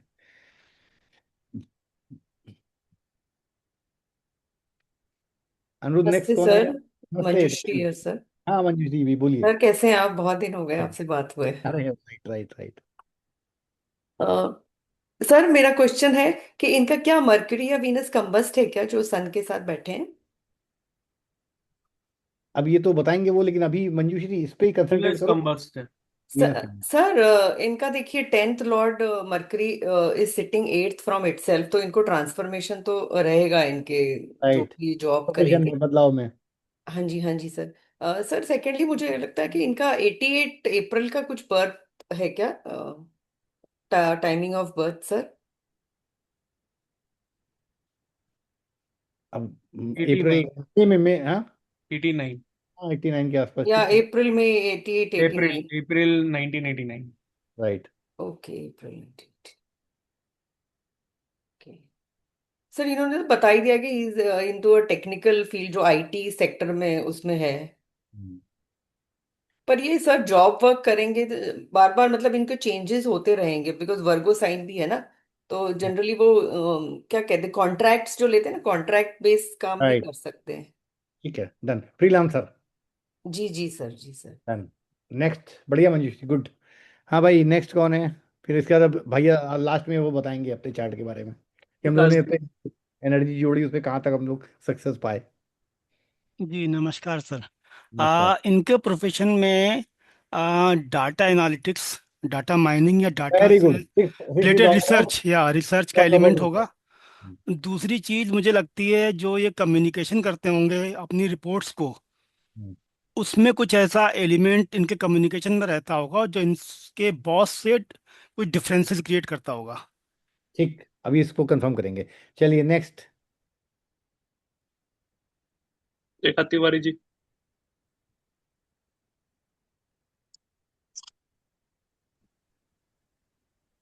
हाँ यस सर। बताइए रेखा जी। हाँ सर, वैसे तो बहुत कुछ कवर हो गया है, थोड़ा सा मैं बता सकती हूँ। हाँ हाँ, जो शायद नहीं आया, फील्ड वर्क भी आ गया है, टूरिंग जॉब, और इनका मून एंड मार्स है, तो फार्मिंग में गार्डनिंग में भी इनको इंटरेस्ट हो सकता है, या हाँ, ये वो तो वेजिटेशन की हो राशि है, सकती है। कल को जब ये खूब पैसा वैसा सिक्स कमा लेंगे राशि तो। भी है, यस हाँ यस राइट, यस। और वेजिटेशन भी। दूसरी बात मुझे जो बोलना है कि रेकी में इनका बोला, तो मुझे लगता है कि इनका कोई हस्त नक्षत्र में होगा, इनका जो ये मून है, मून मून इधर हस्त नक्षत्र में हो सकता है। यस हाँ, मून यस हस्त। यस रेकी में है ना ये। हाँ, और यस। तीसरी बात क्या है, इनकी गृहस्थी की क्या सिचुएशन रहेगी, वैसे जुपिटर काफी सेव करे, नहीं नहीं, वो उससे कुछ ज्यादा फर्क नहीं पड़ेगा, गृहस्थी तो अच्छी ही है, मून एंड जुपिटर का है उस पे। दूसरी बात क्या है सर, कि सासू माँ की हेल्थ। हम्म, हाँ, कोई मून जो है वो मंगल और सैटर्न, सासू मान चलो, या मरकरी लिया, मरकरी अपने 8वें गया हुआ है, ठीक है। बिल्कुल बिल्कुल, सासू माँ की हेल्थ इनके इस लिए सात हमेशा। नंबर में इतने सारे प्लान बैठे हैं, समझ लो हाँ समझो, सासू माँ की तो लाइफ को इन्होंने पूरा वाट लगा के रखी है।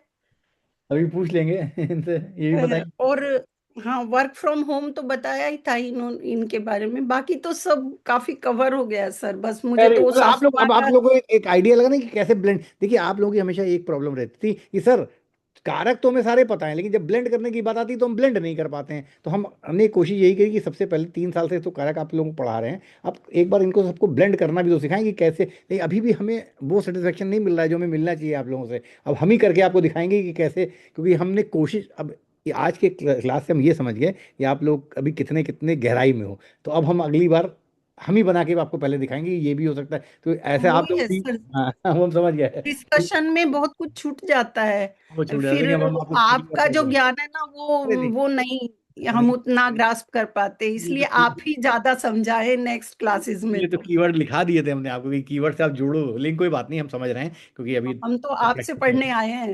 चलिए, तो आप चलिए सारी आज की चर्चा को यहीं पे अब रोकेंगे और उन भाई साहब को लेके आते हैं, और अब वो बताएंगे कि जो भी जिन लोगों ने भी उत्तम और श्रेष्ठ बताने का प्रयास किया, सबने अपने अपने best of their knowledge and belief they try to predict on your chart. तो अब आप बताइए कि इतनी बातें सुनने के बाद आपको क्या और कहाँ तक कैसे, ये जो हम लोग आज ब्लेंड कर रहे हैं, क्योंकि हम ना दशा ले रहे हैं ना कुछ नहीं ले रहे हैं, हम सिर्फ ग्रहों की ऊर्जा भाव राशि को ब्लेंड करके किसी के भी जीवन के सिजरे को समझने का प्रयास कर रहे हैं। यही मॉडल है ब्रेंडी हमारी क्लास की। तो अब वापस उन सज्जन को लाइए जिन्होंने ये चार्ट पुटअप किया हाँ था। जी सर, पहले तो सबको धन्यवाद, गुरुजी आपको भी धन्यवाद। और बहुत लोगों ने बहुत कुछ बोला, मैं नाम नहीं लिख पाया किस किस ने क्या बोला, बट मैं बोलते जाता हूँ, मैंने बहुत पॉइंटर्स बनाए। तो पहले बताया गया फ्लक्चुएशन एंड वर्कहॉलिक, हाँ सही है। मेरा छोटा भाई है, यंगर सिबलिंग, जो आई थिंक थर्ड हाउस से किसी ने बताया था। टेक्निकल मैंने ही नॉलेज, बताया हाँ था। अच्छा, टेक्निकल नॉलेज, यस आईटी से हूँ तो है। काम में बहुत जल्दी रहता है, हाँ कभी कभार कोई चीज में हेस्टीनेस में करता हूँ। गुप्त ज्ञान किसी ने बताया तो यस है। अश्विनी कुमार का सर आपने ही बताया तो यस। एनालिटिकल एंड रैशनल, तो मेरा जो काम है वो एप्स की डिजाइन बनाना और ये करना, तो उसमें थोड़ी रिसर्च भी करनी पड़ती है। तो आई थिंक कोई सज्जन ने अभी लास्ट में रिसर्च के बारे में बताया, तो वो भी सही है। और ऑफिस में हमेशा प्रॉब्लम रहती है, वो भी सही है। एक्चुअली होता क्या है कि चीजें सही बताता हूँ, बट बॉस को पसंद नहीं आती है वो चीज। भाई भाई वो तो सबसे मेन चीज है। हाँ, और क्या होता है कि मेरे साथ ये प्रॉब्लम होती है कि मैं सामने वाले को जैसा है वैसे ही बताता हूँ, तो मतलब वो ऑनेस्टी उनको अप्रिशिएट नहीं होती है, तो वो भी है। हाँ, मंगल मंगल और सेटन कई बार आदमी को ब्लंट ब्लंट कर देता है। ब्लंट, हाँ तो ब्लंटली मैं बता, मैं उसको तोड़ मरोड़ के बता नहीं सकता। आई थिंक वो चीज लास्ट में किसी ने रिपोर्ट में भी बोली, तो आई थिंक वो उससे मैं कनेक्ट कर पा रहा हूँ कि जो आता है रिपोर्ट में रिसर्च के जरिए तो वो बताना पड़ता है, और कभी कभार लोगों को नहीं पसंद आता है वो चीज। प्रमोशन हमेशा स्ट्रगल रहा है, बट प्रमोशन कहीं ना कहीं मेरे को थोड़ा टाइम डिले होने के बाद मिल जाता है। हाँ, क्योंकि सैटर्न जो है शुरू में डिनाई करता है, बाद में डिनाई नहीं करता, और जुपिटर की दृष्टि है। हाँ, और अगर जब देता है तो अगर उसकी दृष्टि है तो अपने प्रयास से अल्टीमेटली आप शत्रु को दबा के हाँ कनेक्शन को यस, क्लब ये करके इसी पा में जाते पॉइंट हैं। ऐड करना चाहता था। जैसे पहले, जैसे अभी समझो ये साल मेरा प्रमोशन होना है तो उस साल नहीं होगा, बट अगली बार ऐसा होता है कि सारे मतलब एकदम जलन के भाव से देखते हैं कि इतना कैसे हो गया, इनको इतना कैसे हो गया, तो कहीं ना कहीं आते हैं। और पॉलिटिक्स एक जन ने बताया, तो पॉलिटिक्स भी होती है, बट आई थिंक वो मैं ओवरकम कर जाता हूँ मैं। और कोई राहु छठे में है ना, 10th से 6th हाउस में राहु है, तो वो ओवरकम कर जाएगा। हाँ, और ट्रिक मास्टर, क्विक मास्टर, उसमें मैं मतलब हर कोई कर ही लेता है कि अपने पे आती है तो हर कोई अपना कर ही लेता है। Ups right. एंड डाउन्स हमेशा से रहा है, फिर संघर्ष झेला है। Yes. Hobbies and work, yes आप मतलब सही बताया काफी लोगों ने कि जो इनकम का है वो दो है, एक मैंने जो आईटी से कर रखा है, और दूसरा जो मैं ऑकल्ट प्रैक्टिस है, जैसे ये हम जो सीख रहे हैं और बाकी सारी चीजें। और राइट। एक और चीज जो मैं बताना भूल गया, मैं वो साधना भी, साधक भी हूँ एक। ठीक है, हम्म। तो वो एक चीज है। और दूसरा सेवा भाव, यस, जो जो भी मेरे पास आता है, मैं कई बार मैं किसी से पैसा ही नहीं लेता हूँ एक्चुअली, तो मेरे को ऐसा लगता है कि सामने वाले की दिक्कत सॉल्व होनी चाहिए, दैट्स मोर अब ये इम्पोर्टेंट। ये पॉइंट वहां क्लियर कर देते कि तो पैसा क्यों नहीं ले पाते हो या क्यों नहीं लेना चाहते हो। देखो एक चीज समझो, ये बताओ जुपिटर जो है किस हाउस में डेबिलिटेड होता है, किस भाव या किस राशि में। 10th में। 10th टेंथ में। में होता है। तो जुपिटर यहाँ पे आ गया, तो जुपिटर जो है इट्स ये जुपिटर इज ऑल अबाउट ज्ञान बांटो, सबको ज्ञानी बताओ, सबको ज्ञानी बनाओ, सबको सही चीज बताओ। तो जुपिटर का बहुत ज्यादा अर्थव्यवस्था से मतलब नहीं है वो अर्धी साइन में 2 6 10 जो है अर्धी त्रिकोण है, लेकिन यहाँ पे क्योंकि उसको बहुत ज्यादा रुपए पैसे से लेना देना नहीं होता है, तो इस वजह से और वैसे भी सेवा की राशि पाए हो 10th में, तो सेवा करो, पैसा तो लक्ष्मी तो पार्ट एंड पार्सल आ ही जाएगी। और फिर लक्ष्मी आएगी कैसे, जो आ रही है वो तो ठीक है, लेकिन जब तुम अब 10th हाउस को प्रॉपर तरीके से जो 10th हाउस मांग रहा है सेवा दोगे तो पैसे की कमी नहीं होगी, पैसा ऑटोमेटिकली आ जाता है, आ जाएगा। हाँ, तो उसमें मेरे को ऐड करना था सर, फिर वो सामने से जब मैं मतलब लोगों हाँ, की हेल्प हो जाती तो पैसे वो भी मुझे मिल सामने जाते से हैं। ही फिर ये कर लेते कि मतलब आप ले लो, और मैं फिर ले नहीं पाता वो हाँ एक हाँ चीज। फिर आपने आई थिंक सर 6th में जुपिटर के हिसाब से आपने मेरे को किडनी यूरिनरी ट्रैक इन्फेक्शन का एक बार, तो किडनी का स्टोन हुआ था 1-2 बार, वो बट शनि वहां पर संकुचन कर रहा है ना। हाँ तो वो हुआ था, बट वो सॉल्व हो गया। और दूसरा लोअर एब्डोमेन में लीवर की इश्यू थी, वो भी सॉल्व हो गई, वेरी गुड। तो वो हो गया। इशू लीवर की इशू इसलिए सॉल्व हो गई क्योंकि जुपिटर लग्नेश है, लीवर इनलार्जमेंट जुपिटर से होता है।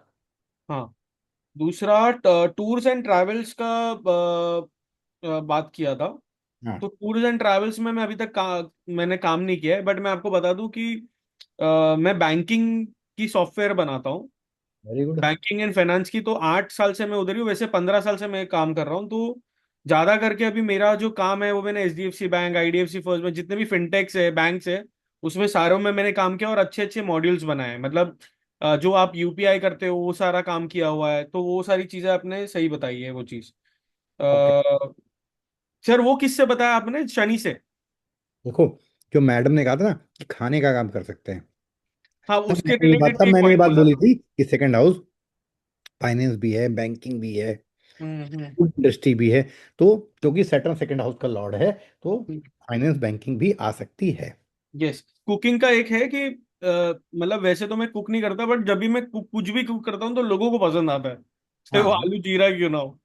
तो वो तो वो पता नहीं वो क्या है। और कभी कभी मैं नॉर्मल ज्ञान भी बांटता हूँ अपनी वाइफ को, तो बड़ी चिढ़ती है वो चीज़ पे कि ये कैसे बता दिया आपने, तो वो पता नहीं कैसे आ जाता है, भले हालांकि मैं नहीं करता हूँ। हाइड्रो पावर तो नहीं है, आईटी बताया आपने। आइडियाज मेरे को अजीबोगरीब आते हैं, और कभी इम्प्लीमेंट हो जाते हैं तो स्कैन वजह से, पिक्चर स्कैन की भी जो आप बात कर रहे हो गूगल लेंस और ये सब में, ये मेरे को इंजीनियरिंग डेज में ही आई थी, बट वो कुछ रीजनों से इम्प्लीमेंट नहीं हो पाया। Okay, no problem. उसके बाद में गवर्नमेंट जॉब हो सकती है ऐसे करके बताया था, तो वो नहीं है। पावर स्ट्रगल हमेशा रहती है मेरी, और ज्यादा करके मेरे और मेरे बॉस के बीच में रहती है, क्योंकि वो कहीं ना कहीं वो हायर अथॉरिटी है, तो वो ओवर पावर कर जाते हैं। बट उनको भी पता रहता है कि लॉजिक यही है, और लास्ट में एक्सेप्ट भी करते हैं वो, राइट। ओपनली बोलते हैं। प्रमोशन डिले हो रहा है, वो तो बोल दिया। वर्क फ्रॉम होम है, काफी टाइम मैंने वर्क फ्रॉम होम किया है, राइट। इनफैक्ट अभी भी वर्क फ्रॉम होम कर रहा हूँ। तो ससुराल से कर्मा रहेगा ये नहीं पता सर, ये मतलब ये नहीं समझ पाया मैं पॉइंट। ससुराल से करबा रहना रहे, पत्नी के धन से, पत्नी का सेकंड हाउस है ना। हाँ राइट, ये पत्नी का सेकंड हाँ, हाउस पत्नी का घर जो है, हाँ। वहां बैठा हुआ है। तो तो अल्टीमेटली इसको तुम इस तरह से देख सकते हो कि कहीं ना कहीं तुम्हारे प्रोफेशन में, मतलब अगर बढ़िया आइडिया लें तो तुम्हें। पत्नी पत्नी भी इसी चीज में है, तो उसका सपोर्ट मिलता है, मैं उससे कनेक्ट हाँ कर। भाई, मतलब उसकी उसकी उसकी बात को अपने प्रोफेशन में शामिल करो, हम ये कहना चाहते हैं, अच्छा, उसकी हाँ। बात उसकी। यस यस, हर टाइम सर, हाँ, तो पूरे टाइम फायदा का होगा। मत करता हूँ, हाँ पूरे राइट। टाइम। तो चलिए आज हम लोगों ने आशा करता हूँ अब देखिए हमने कोई टेक्नोलॉजी नहीं इस्तेमाल करी, सिर्फ अभी तो सिर्फ स्टार्टिंग के कीवर्ड्स बताए हैं। अभी सेंटेंस मेकिंग तो रही गई, क्योंकि चाहे जितना भी जल्दी करें टाइम डिले हो जाता है। विचार था कि 4 कम से कम टॉपिक आज करेंगे, लेकिन 2 ही कर पाए, कोई बात नहीं। अगर आप लोगों ने ध्यान से आज का पूरा लेक्चर भी सुना होगा तो आप अपने आप भी करने में सक्षम हो जाओगे, ऐसा मेरा पूर्ण विश्वास है। ठीक है, और बाकी आप में से जो आगे रहेगा। सर एक चीज पूछूं खाली, सॉरी, एक एक जनों ने 89 का बर्थ बताया, वो कैसे बताया, वो थोड़ा इंटरेस्टिंग लगा मुझे। इंटरेस्टिंग लगा, उसमें कोई ये है, जो एस्ट्रोलॉजी के साथ एस्ट्रोनॉमी का ज्ञान रखते हैं। अब जैसे हम आपके चार्ट में बता दें कि आपका करीब सुबह रात के 8:30 से 9:30 के बीच का जन्म है या नहीं है? 11, 11:30 का है सर। 11:30 भी हो सकता है, 11:30 तक का। देखिए ये बड़ा सिंपल सा होता है। सिंपल नहीं, मतलब एस्ट्रोनॉमी का अगर आपको ज्ञान है, एस्ट्रोलॉजी की एक फील्ड होती है एस्ट्रोनॉमी। हाँ, सैटर्न धनु राशि का है, जुपिटर टॉरस का है। तो सैटर्न 2.5 साल चलता है। तो एक आइडिया हम लोग लगा लेते हैं, जैसे फॉर एग्जांपल मेरा सैटर्न यहाँ पे था, हम 75 के हैं, तो 75 के बाद सैटर्न कितना आगे बढ़ेगा, 15 साल लगभग आगे बढ़ेगा। 75 में 15 साल जोड़ेंगे कितना हो गया, बताओ। 90 सर। 90 90 के आसपास का जन्म हो गया। ओके दूसरा समझ लो, मेरा जुपिटर यहाँ पे है, मेरा जुपिटर यहाँ पे है, तो जब तुम्हारा जुपिटर यहाँ पे है तो यानी कि या तो 76 का जन्म हो, 76 का जन्म नहीं है तो यानी 12 13 14 करीब नियर अबाउट 75 में 14 साल जोड़ दो, तो दोनों चीज़ों से मिल जाना चाहिए, दोनों चीज़ों से कंफर्म कर लेते हैं भाई। जैसे हमारा 75 का जन्म है तो हमने देखा मेरा जुपिटर यहाँ पे था और मेरा सैटर्न यहाँ पे था। अब तुम्हारा सैटर्न यहाँ पे, जुपिटर यहाँ पे, तो यानी कि 2 साल बाद का तो जन्म नहीं, क्योंकि सैटर्न इतना आगे बढ़ नहीं जाएगा, क्योंकि 2 साल के बाद का जन्म होता तो सैटर्न मैक्सिमम यहाँ आता। तो हमने देखा सैटर्न 15 साल आगे बढ़ा है मेरे मेरे बर्थ डेट से, और जुपिटर मेरे बर्थ डेट से करीब 14 साल बढ़ा है, तो करीब 14.5 साल मेरी जन्म से करीब 14.5 15 साल के बाद की कुंडली है। जोड़ दिया हमने फट से, या आगे कर लो अपने जन्म से या पीछे कर लो अपने जन्म से, आइडिया लग जाएगा। वैसे ही मंजूरी ने कैलकुलेट कर लिया उसको तुरंत कि 89 90 के आसपास का जन्म होगा। ठीक है, समझे कि नहीं समझे? Hello hello. सर समझ गया, बहुत बहुत धन्यवाद आपको और सभी को, बहुत चलो बढ़िया रहा ये सेशन। चलो ठीक है, तो फिर हम लोग फिर किसी बढ़िया क्लास में मिलेंगे और इसी तरह ज्योतिष की गुड़ विद्याओं पर चर्चा करेंगे। बहुत बहुत आप सभी का आभार, आप लोग आए, आप लोगों ने टाइम दिया, और हमारा प्रयास ये था कि आप लोग भी कम आउट हों, अपने आइडियाज अंदर तक ना रखें, सिर्फ हमारी ना सुने, खुद भी। Thank you everybody, take care. Thank you thank Aniruddh. You. Yes.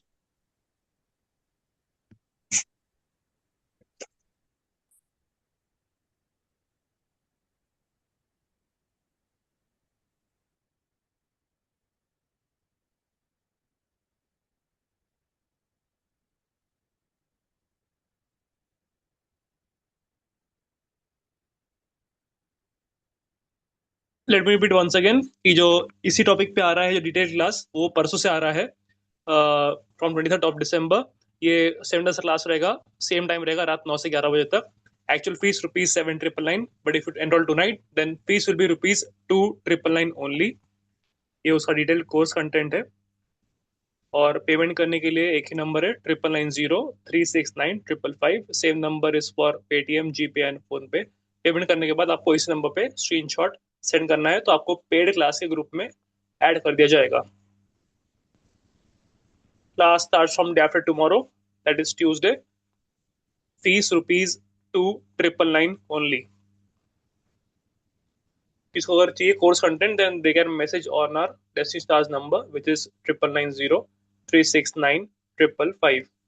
जिस नंबर से आपको लिंक आया था क्लास का, उसी सेम नंबर पे आपको कांटेक्ट करना है। Thank you.